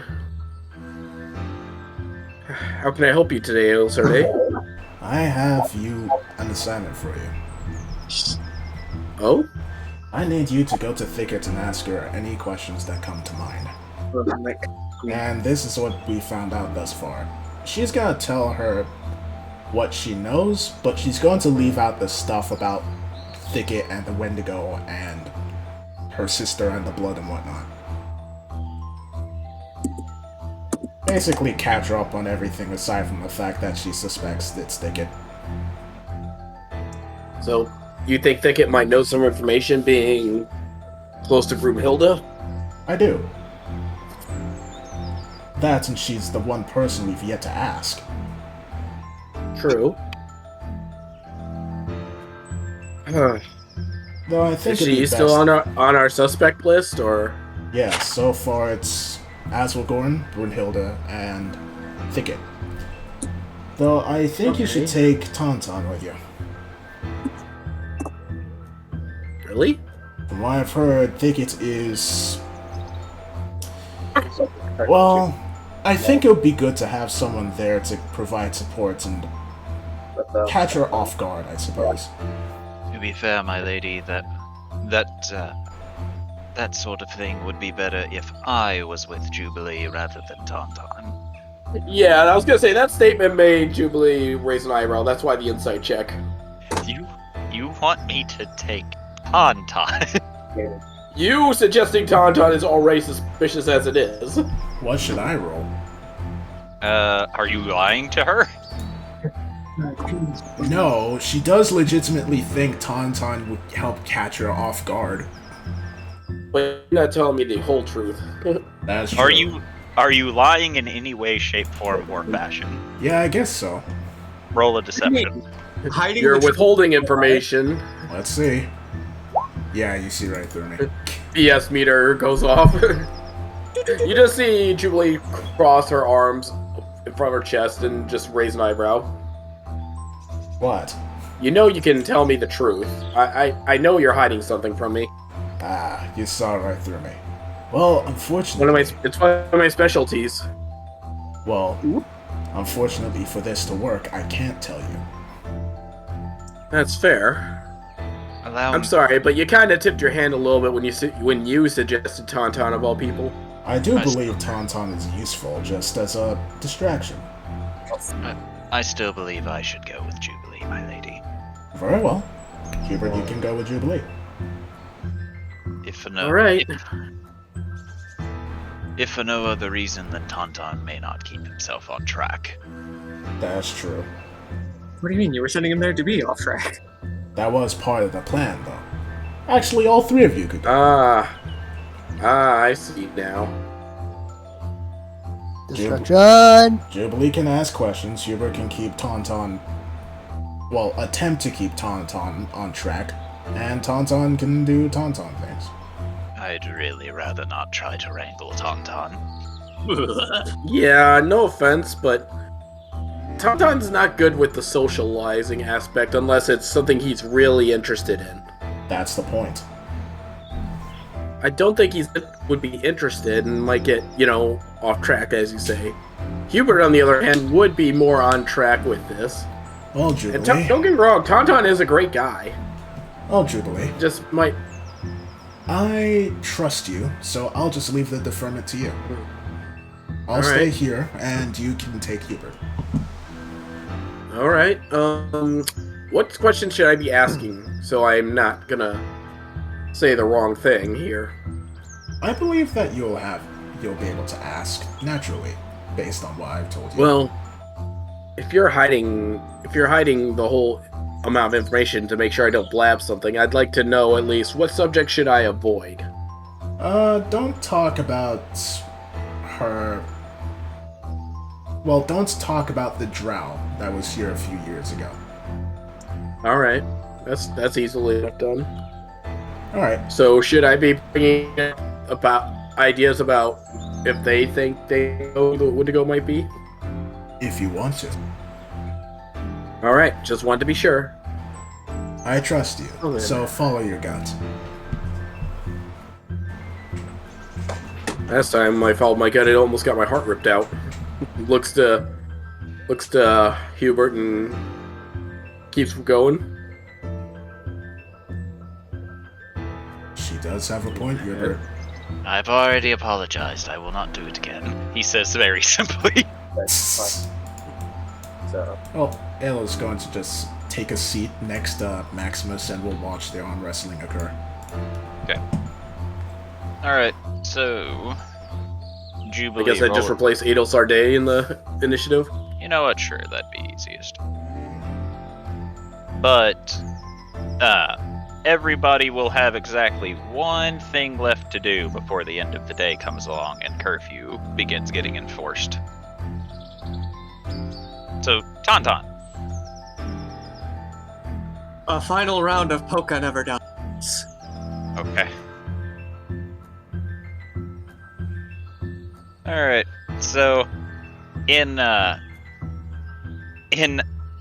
shocking turn of events, you watch as Poemasters continues playing expertly before he just suddenly stops and sneezes very loudly, causing him to come to a complete halt in his playing as he crit fails his last roll. God damn! God damn! I have played longer than you! Oh, it appears that you did. Congratulations! You have beaten the Weddy, Poemasters. I suppose that means that you get the earnings from our little performance. Oh, should And- we make money off this? He motions to the edge of the stage where you see several wood elves having gathered just to listen in on the big fight, and there's a pile of gold awaiting to be claimed. Pile. Well, I guess I won this, so don't mind if I do. Mind if I diddly do? How much have I made by accident? I didn't even realize that I'd get paid. I just wanted Tauntaun to play accordion. Hold on, I'm still rolling dice. Oh god. You earned The only time you want the DM to roll high when he's rolling for gold. 43 gold in total. Oh, they should I put that in the mean- ship hosting. Oh well. I netted 43. I'm now 43 gold rich. Well, unfortunately, if we were to try to continue, we would have the whole curfew thing enforced upon us. So I must go to my humble abode that I have temporarily acquired to sleep here for the evening. Yeah, I should probably head back too. Who knows what Patterson's doing at this point. Hello. Ah, yes, your young bone child. How is he doing? He's doing quite well. He's figured out how to put himself together. That's mildly concerning. I find it rather. To each their own, I suppose. He also apparently seems to see Thorgrim as the father. I need to congratulate him the next time I see him. We've already done that. Thorgrim Yes. did. I love teasing for it. But see, I have not, so I need to do it. True. We just live. You know, it's not helpful that there's no fucking street names here. I can't tell you where we're at. Well, I would I don't know how to get back. I would come to visit, but that would risk me getting stuck out here. Getting stuck out here after curfew, and I don't want that to happen, so. Yeah, that's fair. That's fair. You have a good night now, Toadmaster. Oh, I plan to. Anything you want to say to Jubilee before I go? As she is not here, I cannot invite her to stay the night with me. I meant things that I could say to her while we're in the same room. No, I should be able to find a way to get. You act as if offering her into a three-way bed play is not a good way of starting a conversation. To be fair, wouldn't be the first. However, going for a five-way also wouldn't be the first. He shrugs a bit to this. In any case, good night, and have a pleasant tomorrow. And he'll take your hand and kiss the top of it before he turns to go. Tauntaun will make a slight giggle.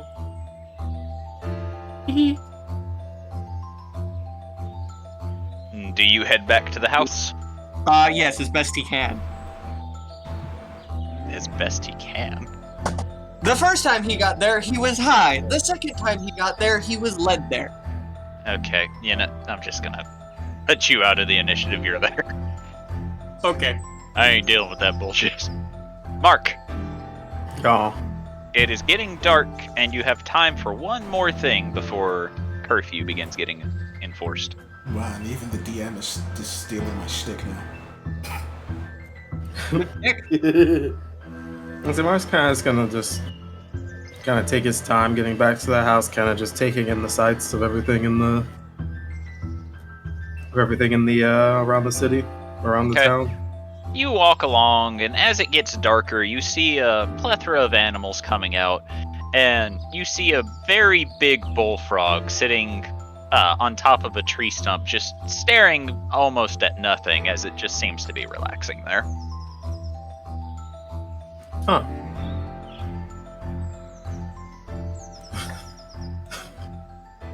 Mark's gonna Does- do a does dumb Mar- and Does Mark have the innate sense to pet all the things? he's gonna try to attempt to give the bullfrog a bird seed and then pet it. Okay, so as you move your hand in front of it, its eyes will suddenly snap down to the movement, and it'll stare for a moment before you see its tongue shoot out, hitting the bird seed, and it immediately swallows it, and then just goes back to staring blankly. Go pet it then. Okay, it accepts the pets for a little bit before hopping away.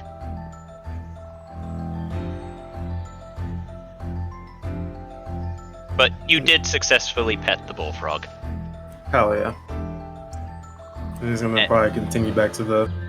Is this just Mark's way of telling us he wants to become part druid? Alright, Nah. Thorgrim. Will I have time to ask maybe one more thing before I have to go home? You do, in fact, have time to ask one more thing. Okay. I would just like Thorgrim would just like to go. So talking about that wraith bear thing, has there been any zombie sightings around here lately? The only undead I know of are the shadows. Got it. Well, this has been very valuable information, but I really gotta be going. It's getting pretty dark, so, but if I have any more questions about big ol' wraith bear, I'll come and ask you, okay? Uh-huh. Alright. Catch you later. And Thorgrim will offer a quick thumbs up before booting it back to the house. Alright. Well, Jubilee, you come out, it's beginning to get dark. Hubert looks up and says, well, if we're going to manage this, we had better find thicket quickly. Agreed.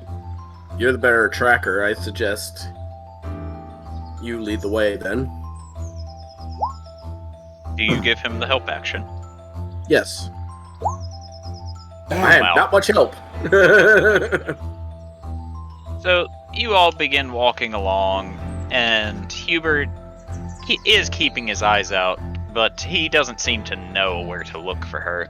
And But he Eventually- was with Adel when she was told where she would usually be. I mean, you were also told that she wanders around the village. True. So there's a lot of village to be explored. Okay, fair enough. You got me there. And eventually, a silence will fall between you and Hubert as he seems to be tracking.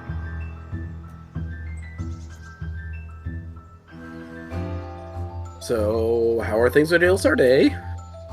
Things are well. Good, good. At least I believe. Are you nervous? Is it that obvious?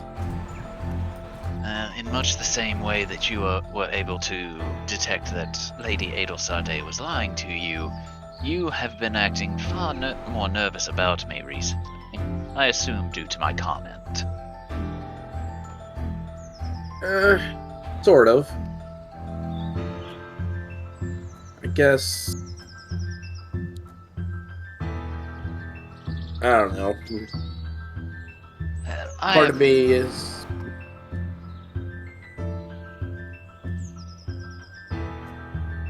Did you want to say something? I was simply going to say I don't intend on tearing your heart out. No, not that. Though, good luck if you tried. To be fair, you've seen what I'm capable of.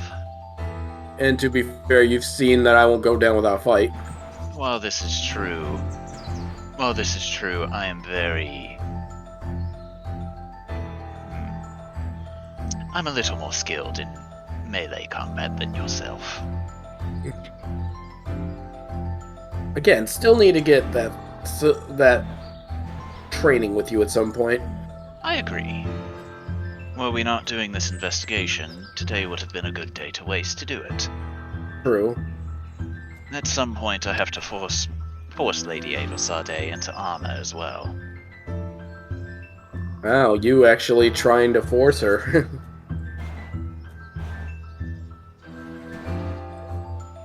You say that as if I would not succeed. It's not that you don't have the capability. You usually just won't do anything without an order or try to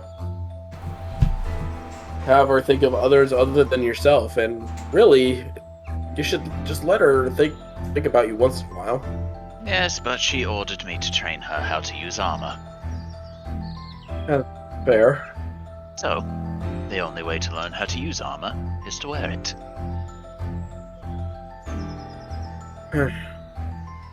Speaking of, are you capable of wearing armor, Jubilee?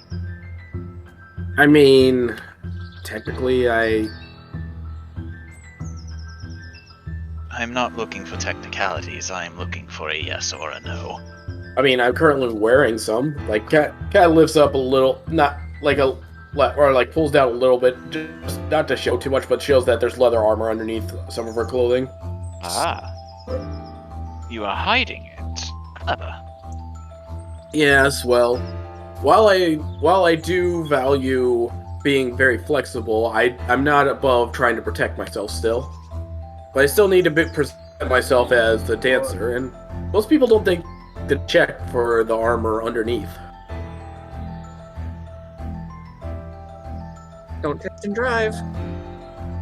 That's fair, but the armor you are currently wearing is a bit lackluster. Yeah, it's the one I've had since I started with you guys. It's not the best, and unfortunately, with the group funds as it is, I've been trying to help everyone else out before considering my own armor. Well, luckily for you, since I have to go and get armor for Lady Adelsarde, I could possibly get an upgrade for yourself, though not much of one. Yeah. Especially if you're only trained in light armor. Yeah, unfortunately, for my profession and my style of everything, I need to stay very light, so that would be the requirement. Chainmail is relatively light. Yeah.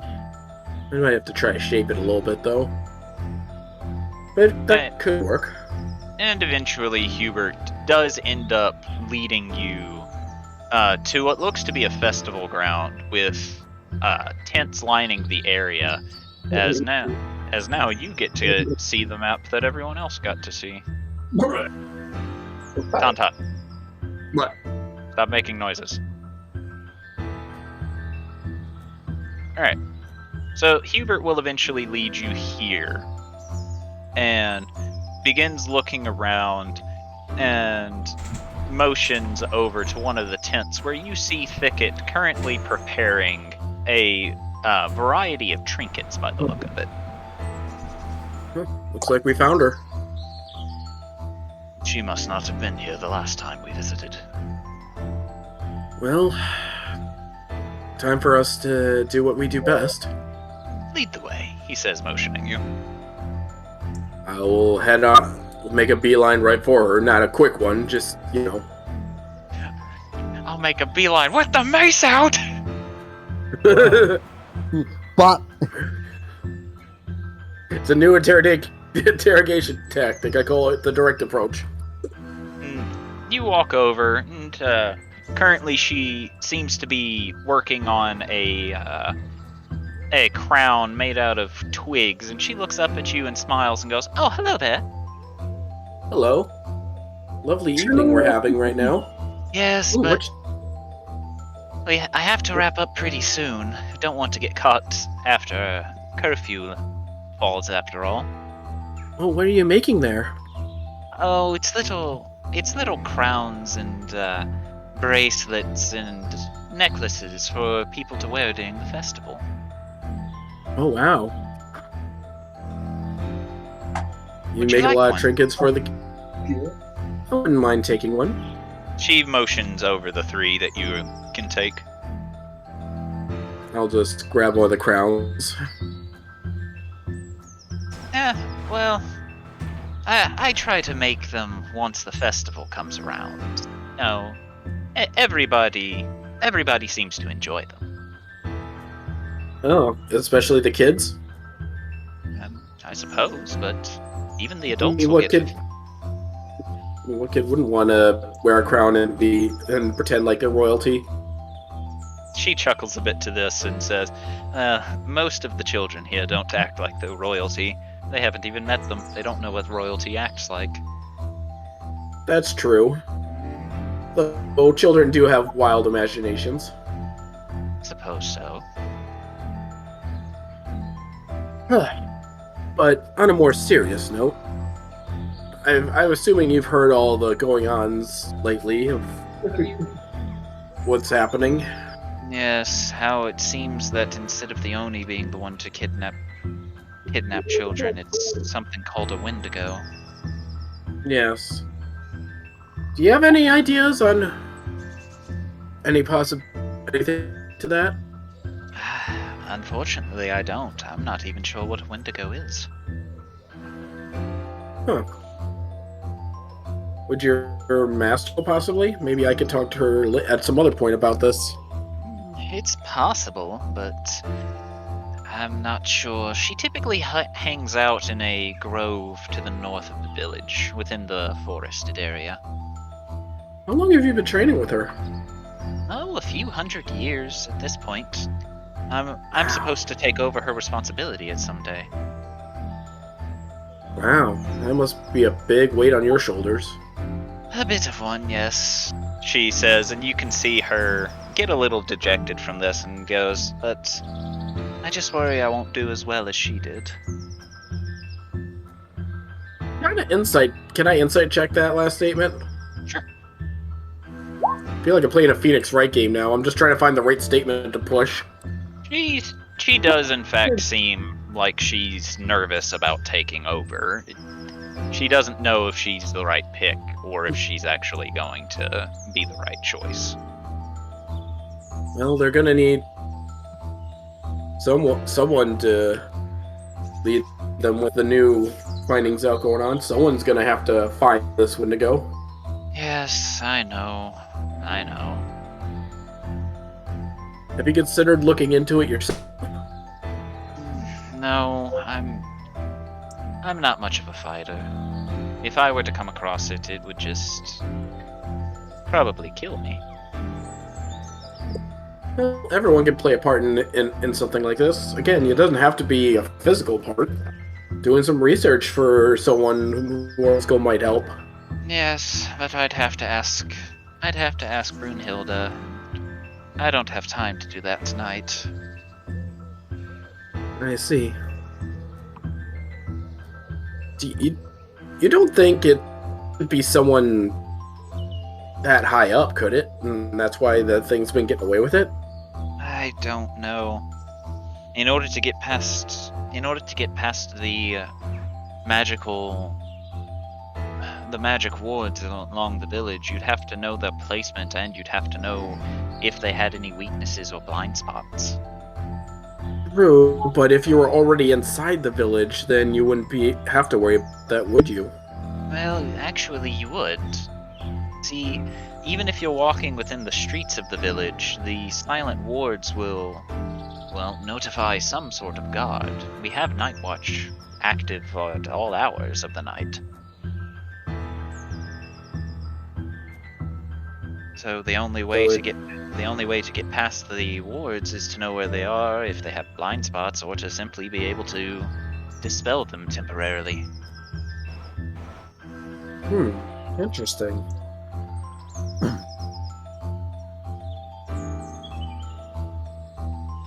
Who all knows how they work? As far as I'm aware, only Brunhilde. She hasn't let you in on that secret? Well, she has to a degree, but she also made sure to enforce the rule that I am not to abuse the power so long as she is still the Archdruid. It is a right only allowed by the Archdruid if she needs to go and heal a tree that is becoming sickly through the night. I feel like I should insight check that.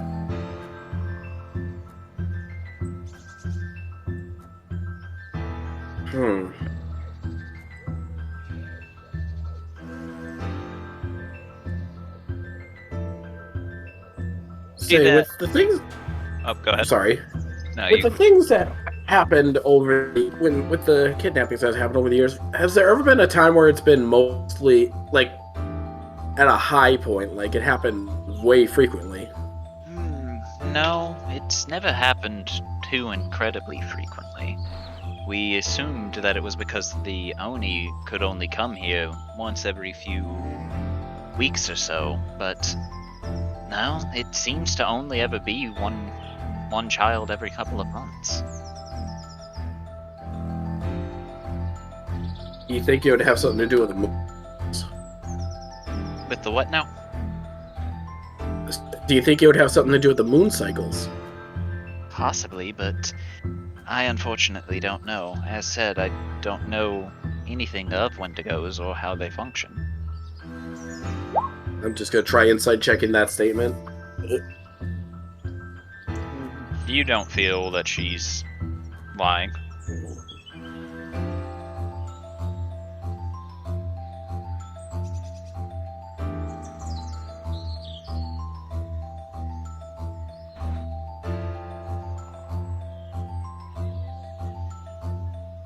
I'll turn to Hubert. I almost said Hudson for a moment. I was like, I'll turn to Hubert and kind of try to gauge if he's got any ideas. Let's see.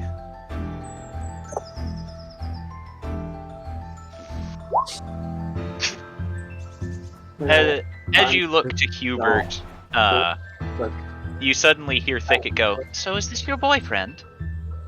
And this seems to have distracted Hubert.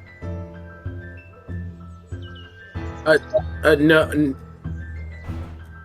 he's a friend. Who's a boy? Mm-hmm. So he's your boyfriend.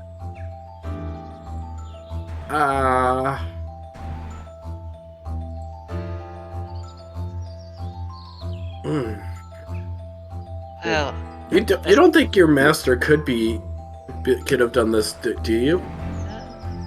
She just chuckles a bit. I'm just trying to drastically change the subject. She chuckles a bit and goes, so you don't want to talk about that. Well, unfortunately it's getting late, so I think our conversation has to be cut short anyhow. Right. Yeah, I wouldn't want to miss the curfew. Of course. You know? Is it supposed to be a clear night out tonight? She looks up and shrugs and goes, "A few clouds here and there, but I don't see see it being too terribly overcast. Okay. Anyway, Well, you have a good night.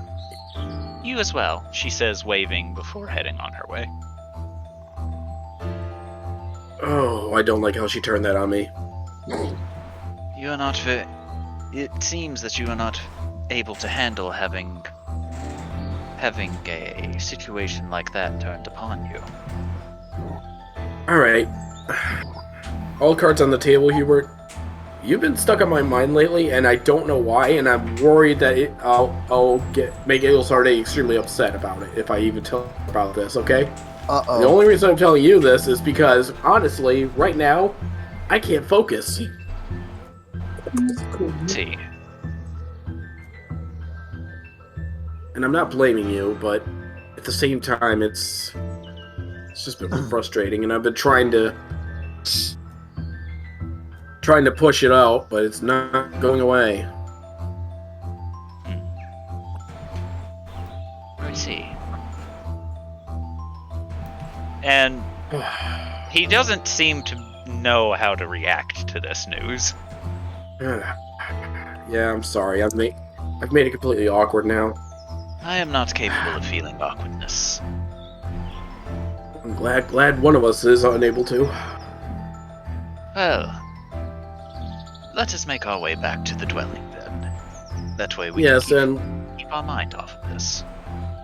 yeah, we really should focus on something else too. I had a thought. I'll start talking as we walk back. And what might that be? Oh, remember when the Wendigo showed up that the Blood Moon also showed up? Yes. And I'm guessing you're confident it isn't Broomhilda, correct? I believe Lady Adelsarday believes it to not be. Alright, well, going off that assumption, why would her apprentice not fully know how the wards work?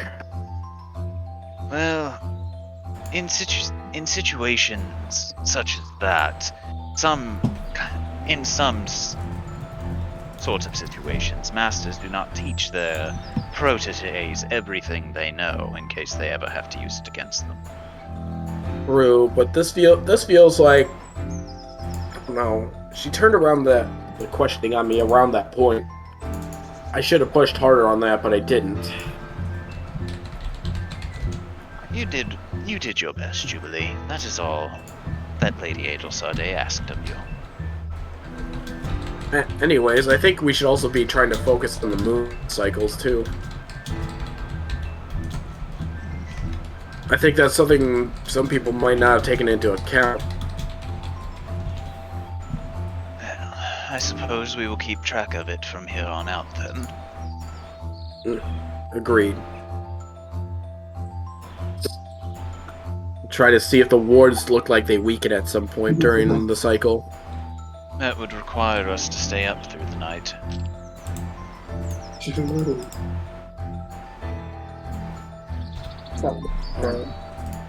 Well, we can always take turns and shifts to do that, then. I suppose so, he says, and eventually you will both make it back to the dwelling.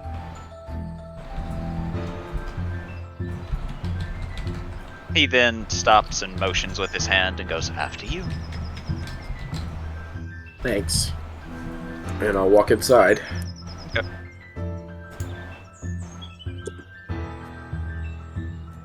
Sorry, I just had to be sure that I was in the right spot because I was extremely zoomed in. There we go. And voila, all of the people are together once again. Welcome back, Hubert. Jubilee. Hubert will bow to you as you speak to him before heading over to stand near you. Adelsarday? So, what did you find out? Unfortunately, not much. Although, I might have a theory brewing. Well, first of all, recap everything that she said, please. Alright, I'll explain everything about what I figured, what I asked, and omit the part where she asked about the boyfriend thing. I'll just leave that part out. Okay. Sorry. Mark, Thorgrim, what did you two find out? Well, turns out Snarg had a whole bunch of information for me, and absolutely none of it had anything to do with the Wendigo. Then But apparently, the zombie or the bear that I had envisioned in my little meditation thing, apparently it's undead. And apparently it's been killing people, and anything it kills raises as undead. And that may be the source of the shadow problem we've been having. Wonderful. If we didn't have another undead being causing problems, I wouldn't have been surprised. But that's a problem for another time, but we will keep that in mind. Yeah, unfortunately, nothing on the Wendigo front. Snarg had no idea. Right. Oh yeah, we're looking for a Wendigo. I have a book of monsters. Can I look in there to see if there's a Wendigo in it? That's Not. why we bought the Book of Monsters, Tauntaun. I was asking DM that. Hold on. Let everything else go first. Okay. Mark, what about you? Is he Well, I kind of got lost and I talked to this one older person who was like 600 or so. And I guess apparently the festival started a few years before they were born. I think his age was like 633 from what he said. I think he said the Oni started kidnapping children and shit around 40 years ago. And around that same time, Thicket was attacked. Alright. So, Jubilee. Oh yeah, and I had birdseeds. Congratulations. Anyway, Jubilee, you said you had a theory? Yes, it's regarding the sigils outside. Which is? I'm wondering if they get weakened during a blood moon. And remember when the Wendigo showed up, the blood moon also showed up? Well, that's the thing about the blood moon. I do agree with you that I believe that they're linked, but I am sorry for hiding this from you. I think it's Thicket. Yeah, I'll be honest, I had a suspicion, but I wasn't exactly sure. I was just treating her like one of the suspects. And the fact that, I don't know, the fact that some of the information just seemed a little too vague to me. I think you're on the right track. Yeah, I was kind of 50-50 on either Thicket or Brunhilde, but we knew less about Thicket, so... Unfortunately, I couldn't get a complete read, and unfortunately, when I thought she was talking about the Wendigo thing, I thought she might have been telling the truth, that she had no idea about it. Which makes me think another thing, then. Which is? What if the person who is the Wendigo is unaware of it themselves? That's also a possibility. Which is why, and she looks at Tauntaun, we need to take a look at that monster manual of yours. Trademark. Yeah, definitely trademark by Ovidus. Yep. So the only problem with this is the Always get on Wendigo. the coast. The problem with this is the Wendigo is a homebrew creature and not actually in the monster manual. Because the monster manual you bought is just straight up the D&D monster manual. Oh shit, so it's something Obitus hadn't met before.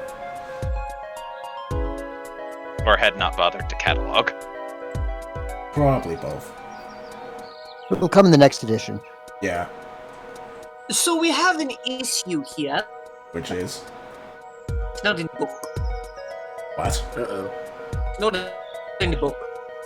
Because Well, damn. you guys bought the book to learn about the Oni, not the Wendigo. Yep. Well, it'll... I mean, they excuse me. just the Oni page. Tauntaun wanted the whole book. Speaking of which, are shadows in the book? Yes. Yes, they are. Does this mean Tauntaun knows about their ability to make more shadow? It also knows their ability to suck your strength out of you. Okay, so Thorgrim, it might be the bear, but it might also just be shadows making more shadow. But it could also be the bear making shadows, which make more shadows, which make more shadows. Can we focus on the task at hand, please? That's what I just said. That's So gonna it could be It both. may have made the first few shadows, but from there they fucking multiply like crazy. Mm-hmm. It's like bunnies. Wendigo. Like that. Focus on the Wendigo. I was gonna kind of take us from his book as he started reading. It's like, was anything in there about the fucking giant, like thing that they made? What giant thing? The You- pet? You look it over, and the best you come up with is it kind of sort of looked like a T-Rex, except it was a plant.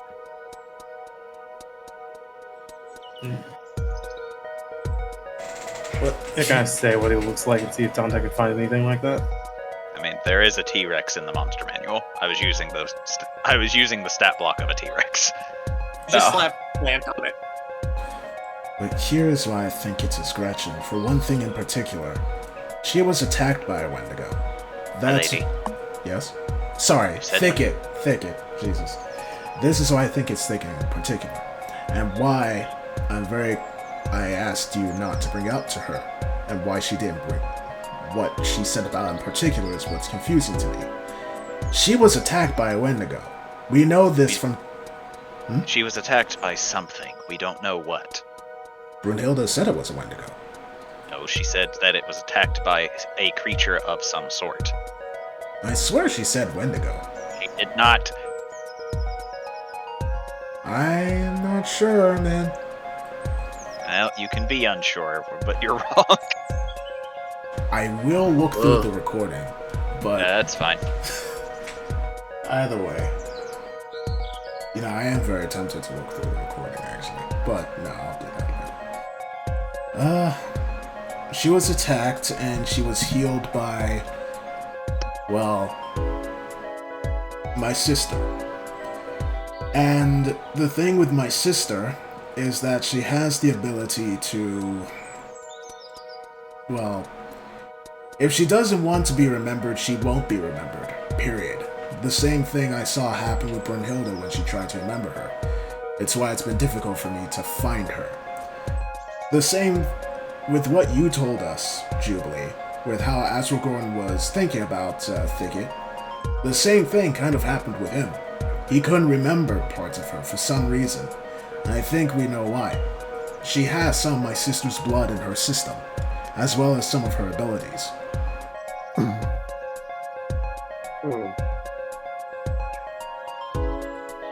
But then there's another thing. It's sort of linked to Pentagon. I've been thinking again and again and again in my head why Pentagon chose me out of everyone here to start using this. And she, flares Dark Ether in her hand. I'm still not sure as to why, but, well... And she's gonna look to the Dark Ether. Does it seem at all similar to what, the color of the sky whenever the Blood Rune was around? A little bit, yeah. I think this is linked to that. That's why I think it's her. I don't know if she was part of the Wendigo unconsciously or not, but would also explain why the Wendigo said what it said. It was doing what it was doing to gain power to lead and protect. We know that Thicket is afraid of not being able to live up to what Brunhilde did. She wants that power not just for the sake of power, but to protect the village. Which is ironic. So you're assuming she probably tapped into some dark shit in order to, because she had the right idea, but the intention was outweighed by whatever she got absorbed absorbed by, right? I think so. It also syncs up with the timeline. She would have been... What? She's a young adult. So that's... Well, she was 20, but... Anyway, essentially, She was attacked around the same time that children began going missing. Hmm. But there's still one thing we have to figure out. We have to speak with the Oni. So, tomorrow we need to speak with Azulgorn, but also gather Brunhilde and Thicket. All three of them. Hmm? All three of them, my lady. Yes. If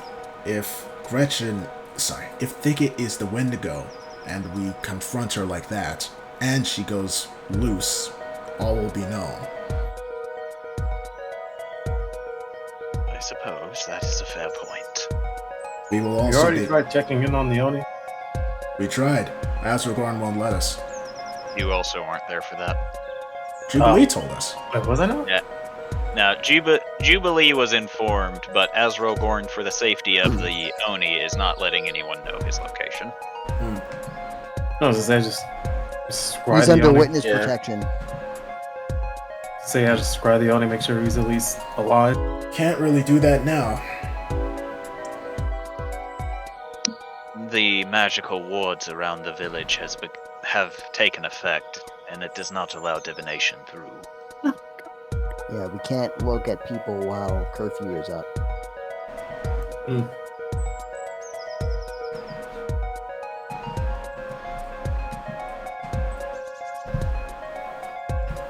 I just hope I'm correct in this instance. There is another possibility that she is being framed, but it's unlikely. Honestly, we're probably way off base with this, and even if we are, we'll just have to take it as it comes.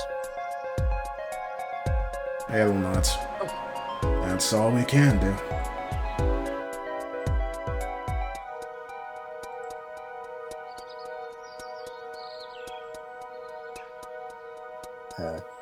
Thorgrim's gonna look to Riki and see if she is put off by the discussions we've been having. She and Squib are playing a card game. She doesn't seem to have been paying attention. Oh, good. She's still winning? Yes. Good.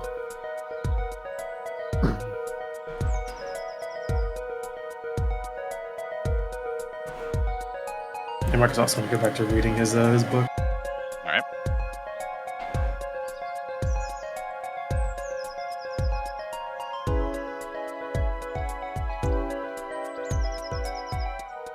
Jubilee's just sitting there thinking. Penny for your thoughts, Jubilee? It's just so hard to. I don't know if we're being. If. I'm starting to wonder if we're being led to this conclusion. That is a very strong possibility. After And it all, wouldn't be a first. Yes, it has happened once before.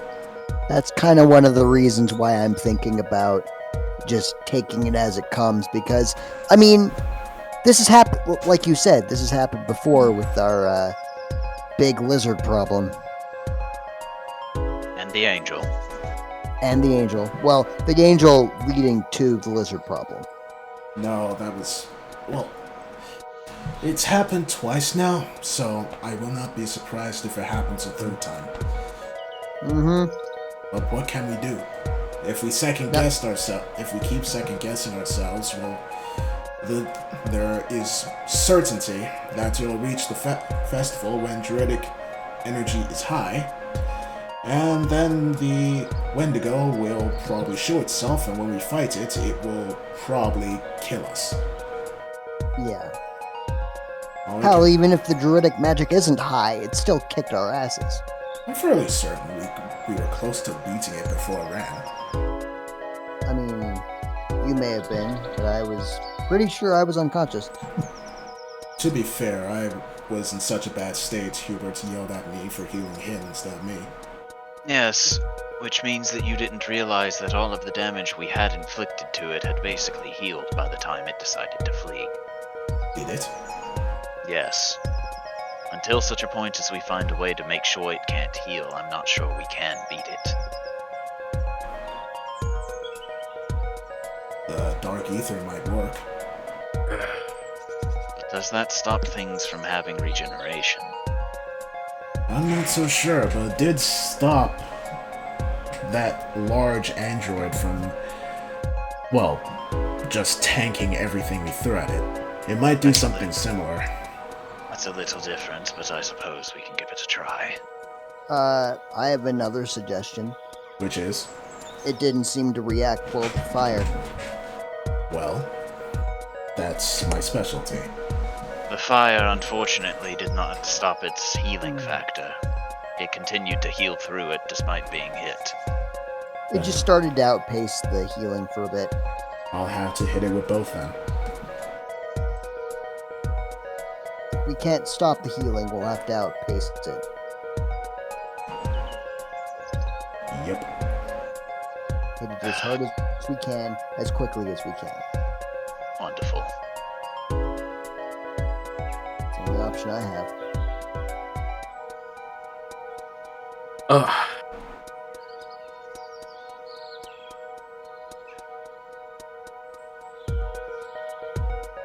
Well, for now all we can do is rest and prepare for tomorrow. It will either go very well or very poorly. Probably the very poorly. Agreed.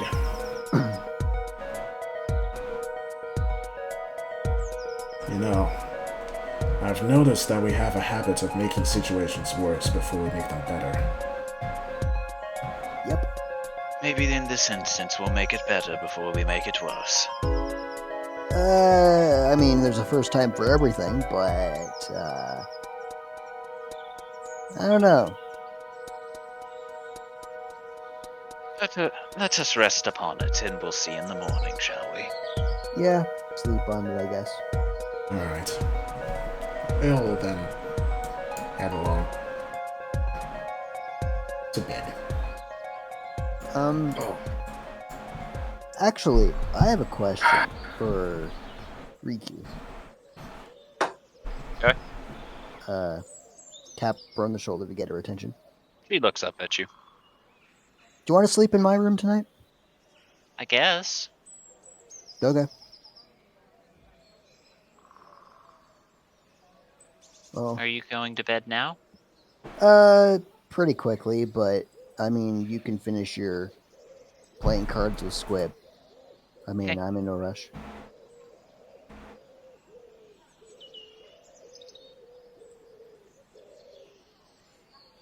What about the rest of y'all?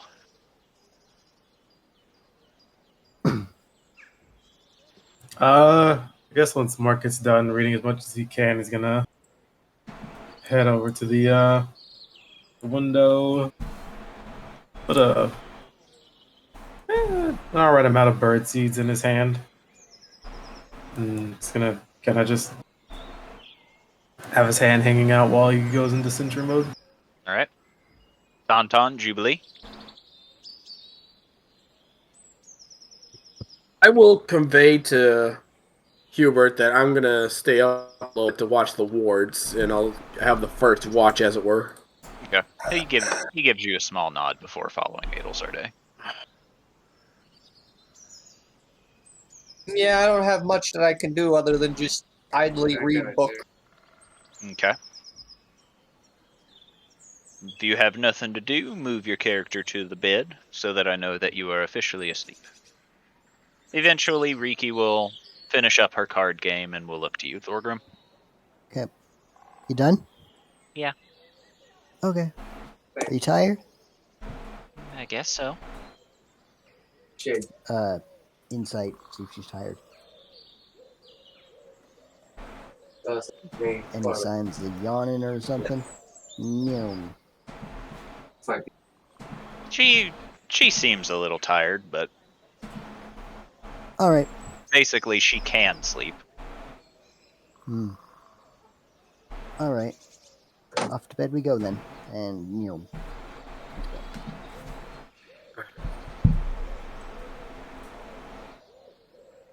Hold on, why is she going there?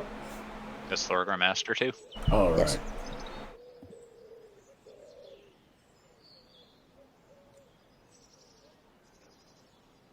My turn to have the reeky cuteness.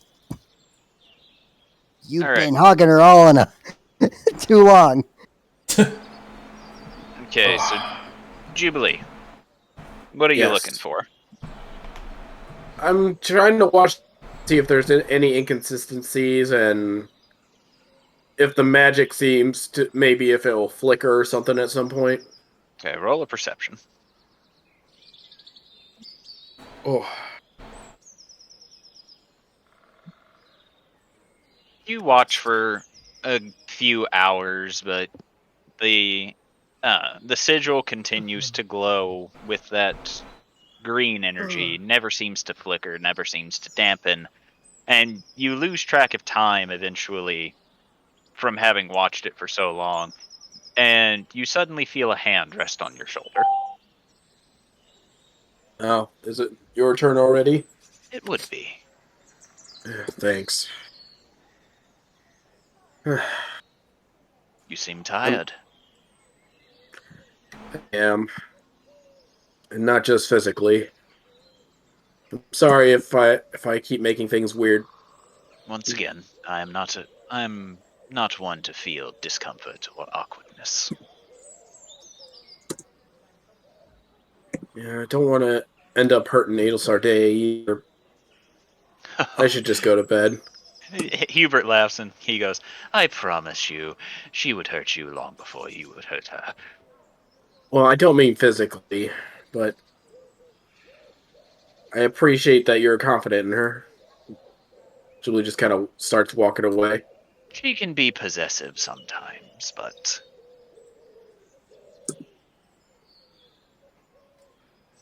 it's one of her endearing qualities.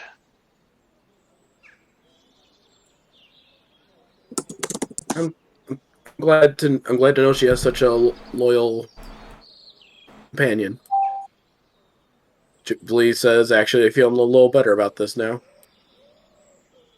And for a brief moment, you feel you feel as if Hubert suddenly has a mischievous grin, and as you're about to round the corner, he goes, you are aware that drow are typically polygamous, correct?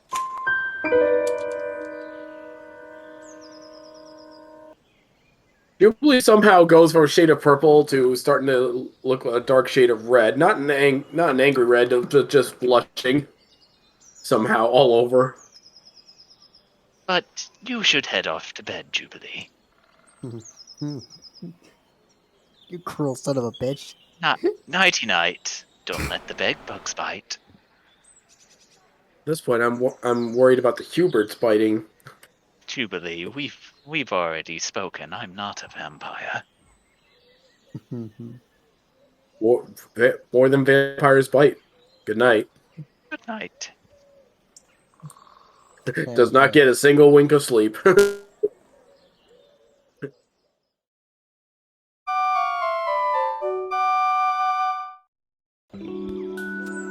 Alright, Adelsar Day, you wake up first. Alright. It'll You all almost rolled in order. Yeah. It'll look around. Very much not used to waking up alone. But we'll get up and freshen up before heading out. Okay, you see Hubert sitting at a table. He has cups of coffee waiting, as well as a plate of various veggies and a small cut of what you think is deer waiting for you as he looks to you and goes, "Hello, my lady." Hello, Hubert. Thanks for the breakfast. You're welcome. So, you left in the middle of the night. What was that about? Jubilee has a suspicion that the wards in the village may wane in power sometime through the night, or through the cycles of the moon, depending on when the Wendigo strikes. Did they? Unfortunately, they did not on my watch, so we will have to ask Jubilee when she arrives. I will nod and then just start eating breakfast. Oh yeah, Hubert will sip it. I keep forgetting to do this. She'll give Zuriel his life essence. Okay. Hubert will continue sipping his coffee, and he seems to be thinking on something. What are you thinking about? Oh, if I were to tell you, it would break Jubilee's trust in me. Okay. You two having secrets? Why, of course, my lady. Well, He says, and he has a shit-eating grin. if I ordered you to tell me, what would you do? I would have no choice but to do so. Interesting.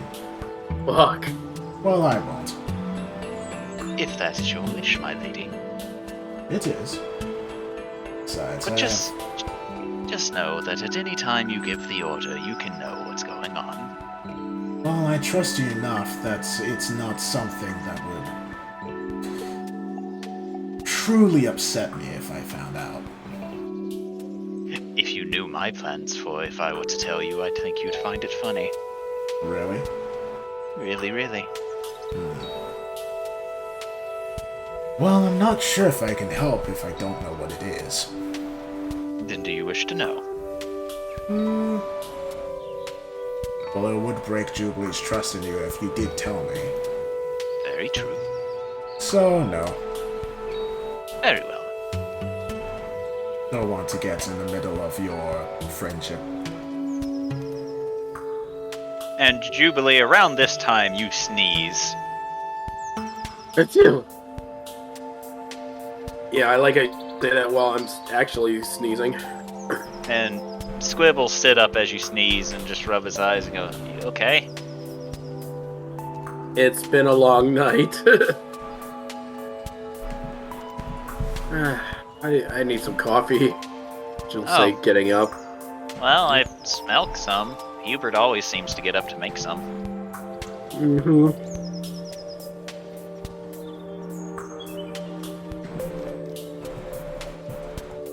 How was your night, Squib? It was fine.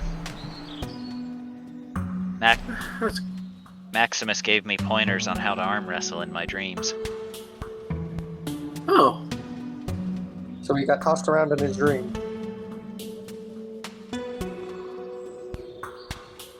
That's Okay. not what I'm hearing.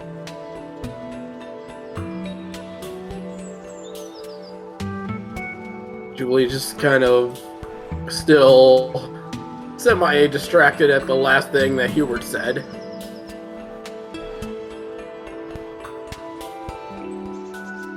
You don't think Ailsardia would kill me if something happened, right? Huh? What do you mean? No, nothing. Never mind. I- Kind of. Just thinking out loud. Squib just stares at you mostly in confusion as he follows you out and takes a seat at the table. Jubilee silently goes to wherever the coffee is, pours herself a coffee, and then goes to sit down at the bar. The only coffee is at the table with Hubert and Adelsarday. Like I said, goes over here, silently pours herself a cup of coffee. and Hello, goes to sit Jubilee. to the bar. No. Would you care to join us?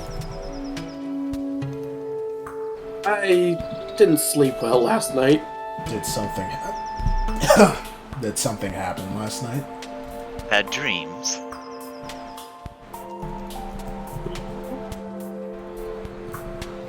Something I don't know how to talk about yet, so I'm just gonna go over there while I think on it. Do let us know if we can be of any assistance, Jubilee. Mm-hmm. Just slowly, just shaking. I don't think I've ever seen her that scared. Not even when we were face to face with Zardak. Rather amusing, isn't it? Sort of. What has her so scared? I'm uncertain. Most curious. And she sips her coffee. Alright. And Tauntaun, you wake up now.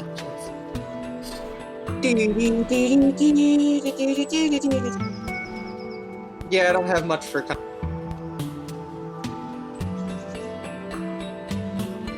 Other than read more books. Morning, Tauntaun. Uh-huh. You don't seem your usual chipper self. What's wrong? He's Getting engrossed. good. He's engrossed in his book. Oh, I assume he's to the succubus and incubi. is he going to start reading in the middle of battle again? It's quite Maybe. possible. Thorgrim, you wake up around. Nope. Yes, Thorgrim, you wake up around this point. Okay. I'm gonna wake up and immediately check on Riki. She okay? Yeah, she's fine. She asleep or awake? She is currently sleeping, but she is hugging the pillow. Oh. So I'm gonna calmly walk on over and just sort of reach out and gently rub her back. You hear her make a few noises as she looks up at you, bleary-eyed, and goes, Good morning. hello. You need a few more minutes? Okay, she says, and just immediately goes back to sleep. Give her a kiss on the forehead, and then I'm gonna leave and join the others. Okay. Hello, Thorgrim. Good morning. Riki is still in my room, out like a light. And around this point, you all realize that it's on. Oh, Mark's not here. He just burped. Okay, never mind. I'm gonna finish it. So you all realize Mark isn't awake, and when you look over at him, you just see him staring at his hand where a crow is currently picking at the birdseed, seeming to enjoying itself. That's kind of cute. Is this just a normal crow? Yes, Okay. I was wondering if Granny Giggles was around somewhere. that was a raven. Oh. So, today's the day if we find out if my hypothesis is correct. Yes, today's the day that we probably kill somebody. You'll try to kill somebody. And I usually succeed. Boy, you're getting, what's that term? Was it stab happy? I call it bloodlust. That works too. Can be intoxicating.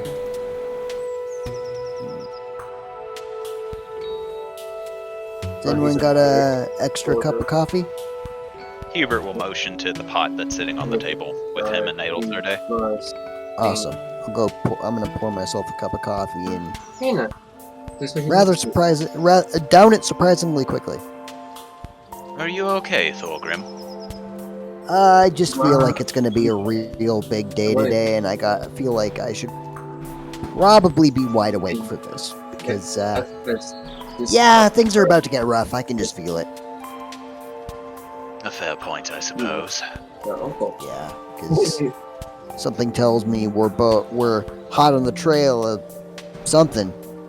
Don't know what though.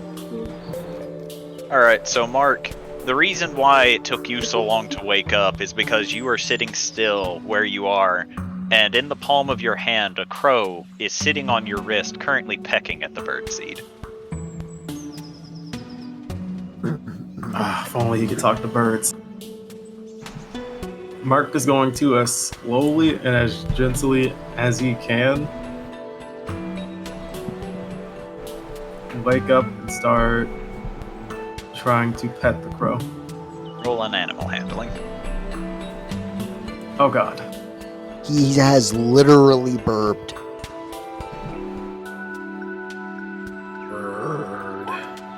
Bird! Damn! 20. Bird! Damn! You begin moving slowly, and occasionally the crow will look at your other hand as it approaches, but seems to be more fixated on the food, and you will pet it 2 times before the pile of birdseed is gone, and it gives a caw before fluttering over to the windowsill, where it begins just looking around. Mark will kind of go and open up his bag and he'll give it some more birdseed. It'll begin pecking at the birdseed. Doesn't seem like it's gonna try to run from you anytime soon. Alright. Yes. Then he'll kind of It appears Mark has made a friend, Hubert will say from where he's seated. A friend of the birds. In any case, when should we enact the plan? Well, when we're all ready. Ready as I'll ever be, my lady. I think that applies to all of us. Is Riki gonna be okay with Squib again? I'm sure she will be. We could also leave Patterson just in case, if Tauntaun would allow. I'd allow it. Okay. In that case, Riki will have an entourage of Squib and Patterson. I'm just a little bit worried since she's currently asleep. Ah, she'll be fine. There's a Maxwell in here somewhere. Not only that, but this village is under constant protection, so it is highly unlikely something could make their way into the room to begin with. That's fair. I'm just... I don't know. Look at it this way. If we're the case that they would be attacked while we were gone, the same thing would have happened yesterday. Yeah, but it just doesn't feel...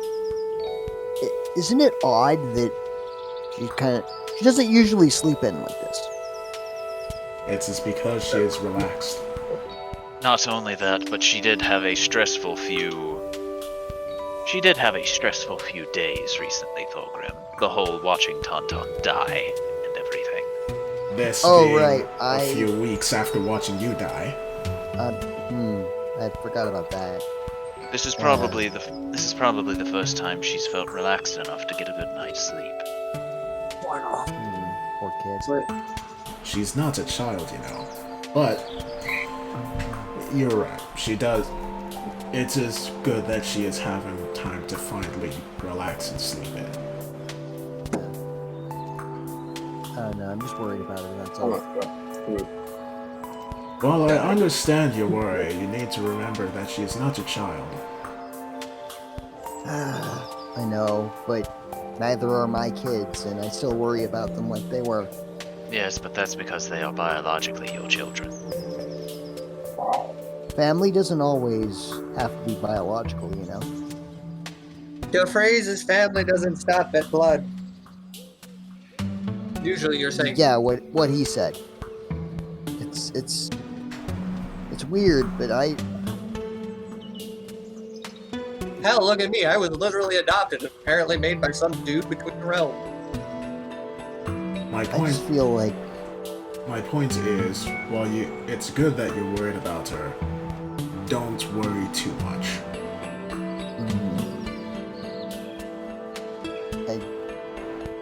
I'm afraid that's not something I'm afraid I can't do that. I'm super worried. Help. About this, focus on the fight that is likely about to occur within the hour.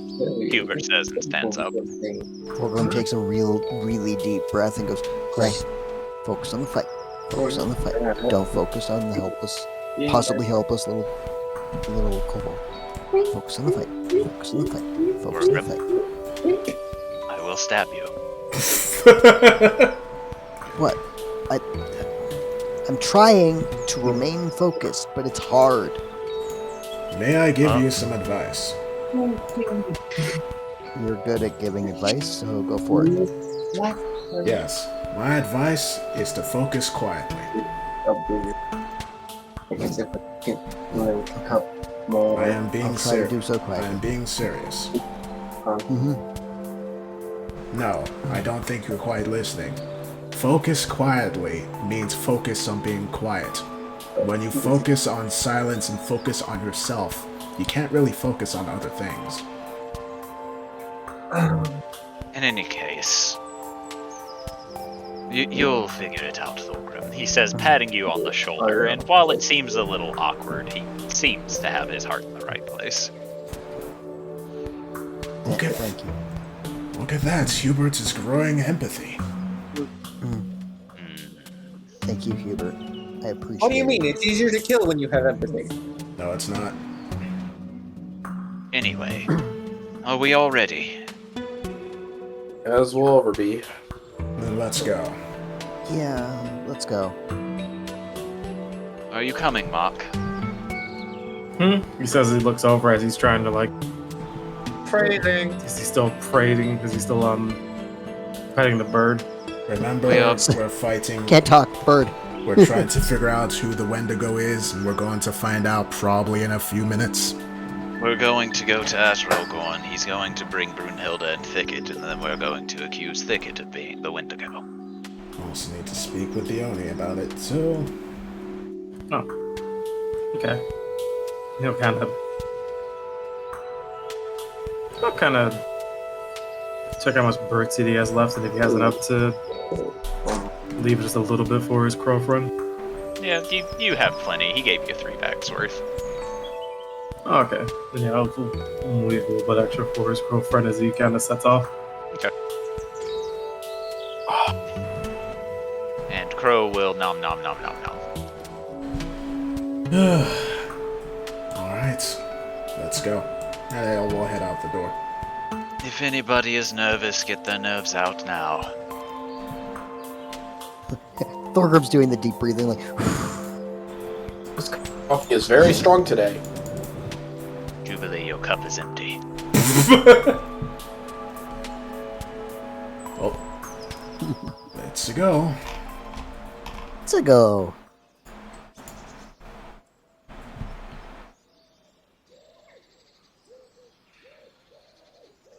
So, plan is, bring out Brunhilde and Thicket, accuse Thicket, possibly fight Thicket. Need to speak to the Oni too. Got it. If Asrogorn will allow, of course. Yep. Yeah, I suppose nothing will happen if he won't allow it to happen. If we don't, we'll just carry on. And if it requires the Oni's proof in order to get the accusation conclusive, then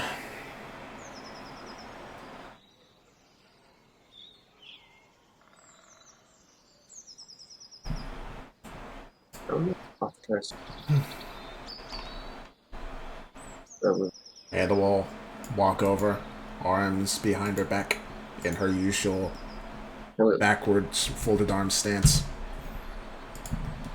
You'll see Asrogorn in his typical canopy, and he opens his eyes and looks to you all before the trees will bend down, allowing him to step on the floor, and he seems nervous, and he goes, "Is everything alright? Has something happened?" Why are you scared? Because it's not very often that I have the people who are supposed to be looking into the situation all come in force to see me.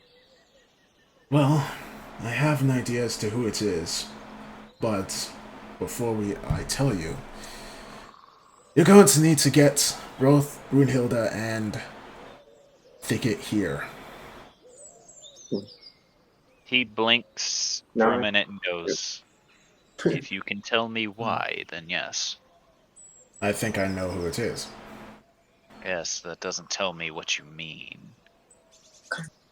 Well, This does not tell me anything. You've simply said, "I think I know who it is."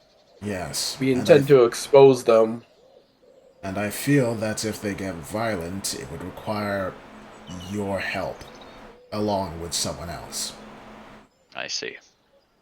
Who do you think it is? Well, after everything that I've looked over all the evidence that we could find, I think that's Thicket. Are you So certain? that insight check to read his face when Edeltard says that. He looks very deeply saddened whenever Adel says she thinks that it's Thicket, and Okay. he immediately goes, "Are you certain?" I believe I am. He nods before shouting in Elven to the guards up front to go and retrieve Brunhilde and Thicket, and he frowns deeply. I need you to tell me about the drow that rescued Thicket. He Before they get here. He seems a little taken aback by this and goes, What about her exactly? What was the Well, tell me everything you know about it. The whole scenario as it occurred. Well, she came into our village. She offered a few pieces of gold in exchange to stay for a while, but we let her stay for free. And I know she healed Thicket after Thicket was attacked by something. Thicket was cursed by some sort of artifact or another. Artifact. Artifact? I don't know much about it. Thicket was speaking in such a feverish way that she did not speak cognitively. Alright. Whispering Nail said Adel. Was an artifact mentioned with Broomhilda? Adel shakes her head. Interesting. And after a few minutes, you'll see Brunhilde and Thicket led in with guards flanking them but stopping at the entrance as the two of them will make their way forward. And Brunhilde is like, "What's this about? I was sleeping." I was looking over all of the evidence, and I have reason to believe I know who it is, who the Wendigo is. But before we get to that, there's one final piece of information I need. And she looks at Asragorn. For that, we need to speak with the Oni. Asragorn will look to you, and he'll go, "Why?" Because I need confirmation. This is a very big accusation. Confirmation on what? It's specifically about the method to which the Wendigo did what they did. In order for the Wendigo to go about marking children, they would need to know the ins and outs of the barrier that Brunhilde set up around the village. The Oni would have as much knowledge about that as Brunhilde, considering he's able to sneak around without setting it off. And it seems like Brunhilde was the only one who knew about this. And after saying that statement, I'm looking at the two to see the reaction. Brunhilde would be like, "Of course the Oni could sneak past it. He could shapeshift into animals. The glyphs don't trigger if an animal goes by." Is that so? Yeah. How does a glyph know if the Oni looks like an animal or not? Would it not just detect that it wasn't a child in the first place? If it was actual good magic? No. It detects if it's humanoid or giant or, something that's a threat to the village. It doesn't go off if something like a squirrel is scuttling through the foliage. Would your barrier be able to distinguish someone in that form? No. If they are a shape changer, they turn into it. Still, I would like to speak with the Oni. Druid would be able to just walk by. Still, she says and looks to Asragorn. I would like to hear the Oni's thoughts on that. Roll a persuasion. Oh boy. Let's see. I think I might do poorly here, so if anyone wants to help, feel free. I can assist you, I guess, but I honestly, I'm focused on trying to read Thicket right now. Okay. Well, let's see. Asragorn will watch you for a moment before he sighs, and eventually you watch as he lifts his hand into the foliage and slowly brings down what appears to be a small tree sapling that he then sets on the staircase, which slowly begins growing into the shape of the Oni. Clever. But the Oni is still very much bound. His hands are together as well as his feet bound together. Alright. Hello. So, Oni, I'm sure you've been listening to the conversation. he looks at you. Tell me about your run-ins with the Wendigo. Never came face to face until fateful day. I see. But the children that were taken, they were all marked, yes? Yes. Anything else you've noticed about them? No. There is no pattern to child chosen. No pattern indeed. Alright. And then she'll turn back to Thicket and Brunhilde. So, that unfortunately cuts things down. Originally, I thought Aswargorn was the Wendigo. The fact that I didn't kill the Oni is testament to the fact that he isn't. That was more of a test to see if it was him. It's not. Evidence points more towards the both of you. You see Brunhilde get very angry to this. And she goes, "You dare accuse me of hurting the little ones?" I said it was a possibility, not that it was you.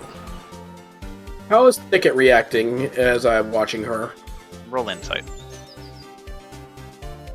Can I also roll insight? Sure. Yeah, me too. Because I really could have used. Hell yeah! Damn right, Mark! The plan's working! God. Making friends with the bird allows me to see everything! That bird's eye bullshit meter view! activated. So,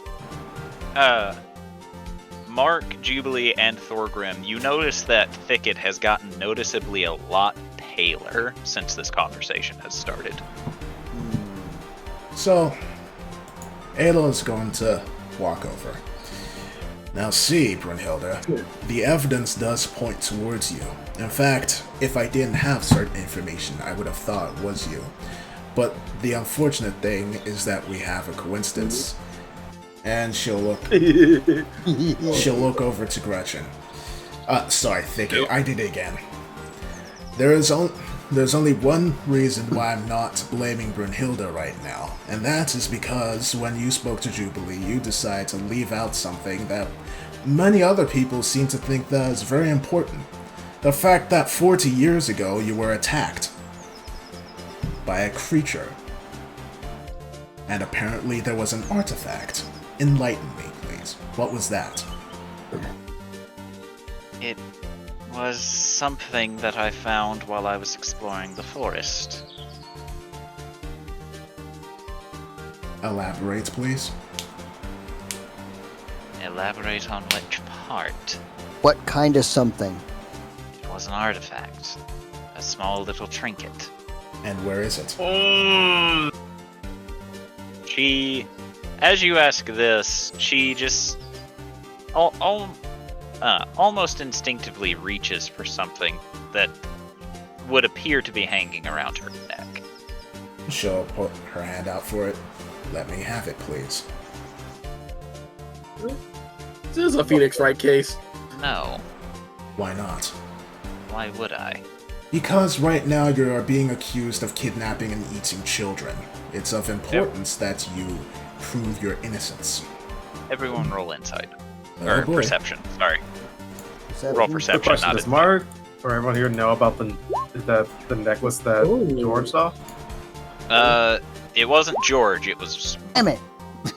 Mark who had that Fuck. Oh, that vision. vision. Because Mark discovered an artifact, and that due to your background as a hermit, you made a discovery, and that discovery was that artifact. Okay. So, anyone who rolled above a 10, you all begin noticing that very subtly, thorns are growing up out of the floor around Thicket. It'll Uh-oh. third day back up. Yeah, back up. Get away from Thicket. Adel will take You us. think you could at least see what it is, if anything? No, Why? Jesus, why so hostile It's- now? Jesus. it's mine. It's yours, is it? We're not taking it. Covered it somewhere. And at this, you all will begin seeing her eyes slowly changing to black. Broomhilda, step away. Quick question. What were the eyes of the Wendigo like? Black. Alright. We found them. Ada will stop and lower her hand. When the Wendigo spoke to us, it told us that it was doing what it was doing because it wanted to protect the village. From what I've been told, you were chosen to become the next Archdruid because you would do the best at protecting this village, at protecting its people, and you thought you were not good enough. Whatever that thing is, it's poisoning you, making you think you need to go to such drastic measures just to help these people. But look around you. Look at all the horror that you have caused these people. Their children have gone missing. Sure, they are gaining more power, but they are losing their will. What sort of Archdruid would do that to her people? You see her panting a bit as her eyes seem to be darting every which way, and now she actually is clutching whatever it is under her shirt. And occasionally you'll see her mouth moving, but it seems as if she's talking to someone, not necessarily trying to speak to you all. Well, It's language not is... too late to give up this dark power. Can I try to see if I can dial into what she's saying? Is the you said the artifact was underneath her shirt? Yes. Yes. Like kind of like in a necklace kind of deal. Yes. Okay. I'm about to do something really drastic unless somebody stops me. Okay. Again, I'm trying to talk her down right now. Mark, roll perception. Can I also try and figure out what language she's doing? Sure. Yeah. She is raising her hand up, like, to the others so that they don't attack her just yet. She wants to talk her down. Perception... Okay, let's see if that's good enough. Do you speak Abyssal? I'm sorry, what? Abyssal. Nah, it's deep speech. Goddamn. Wait, hold on. I speak Infernal, but... I can subtly Infernal. cast Comprehend Language. No, you can't. Why can't I? Because by the time you get that cast, something may happen. Oh boy, okay. Because comprehend language is an action, and something might happen in those 6 seconds. Alright. Ada will... Okay, Thicket, please calm down. You don't need to rely on this bad power. I present the crown that... I'm sorry. So, go ahead. You don't need to rely on what you're just believing yourself, not whatever is speaking to you right now. I present the crown. You're capable of creating great things. It's not too late to turn away from this evil. Okay, so you're holding the crown, right, Jubilee? Yeah. Wait, Roll what a wisdom crown? save. One that Thicket made. Roll a wisdom saving throw. Oh shit. I must have missed that. I don't remember her making a crown. Alright. Me and Huber's aura, or no? Yes. You will get an additional +4 to your saving throw, which will make that a 18. So, Jubilee, as you say this, you look to the crown and it wobbles for just a second before lunging towards you as if about to fix to your head. And in a brief moment, you see it get cut in half as Hubert will step forward holding a longsword, having sliced it in two before it touched you. Oh, I almost got Crown of Thorned. Okay, Thorgrim, what are you about to do? I was gonna run up and snatch the thing. Okay, roll up. You'll need to roll in athletics when you get close. Oh no. I was gonna say, while he's...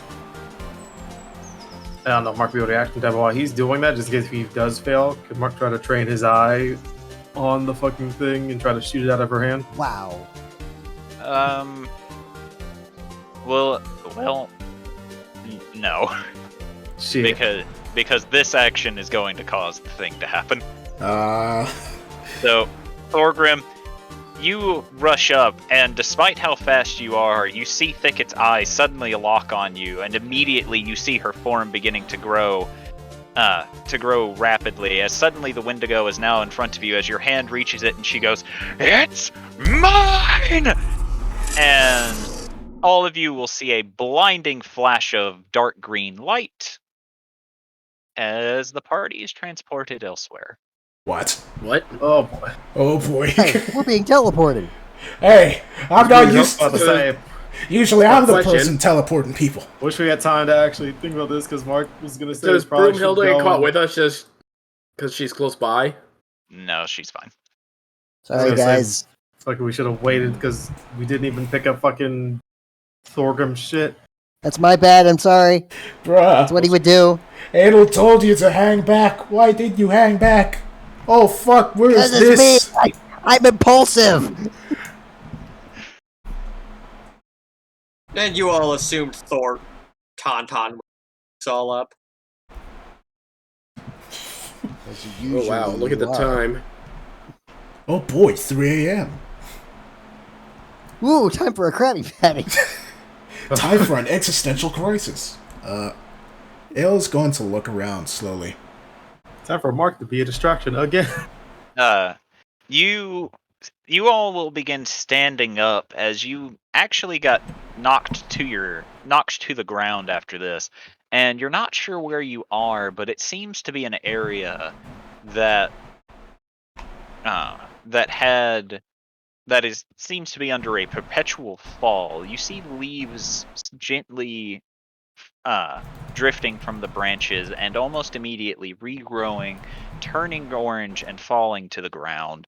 And as you do, you see the Wendigo sitting upon a throne, slowly caressing what looks to be a black jewel with thorny vines wrapped around it, slowly brushing her thumb across it, and still muttering under her breath. And and eventually it will look to you all and go, "I will not let you take this from me." Why? What does it do that's so important that you're willing to sacrifice the lives of children? Sacrifice the people that you've been trained to care for? He's promised me.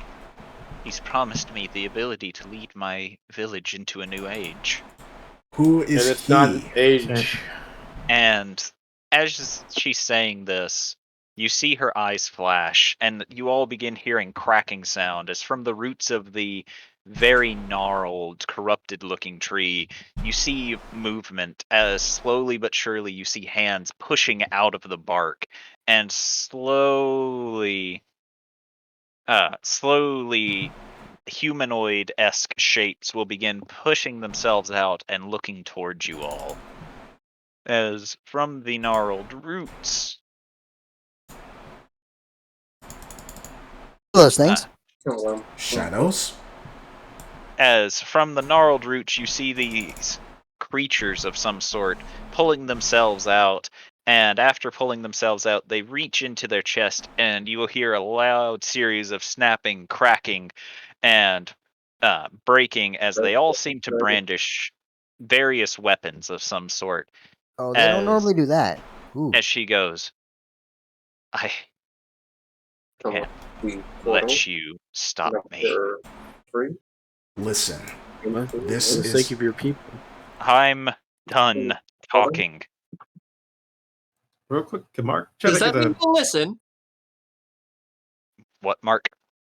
Was like Mark try to get a good look at what she was like cradling, or at least see if she can get a look at what he has around his neck.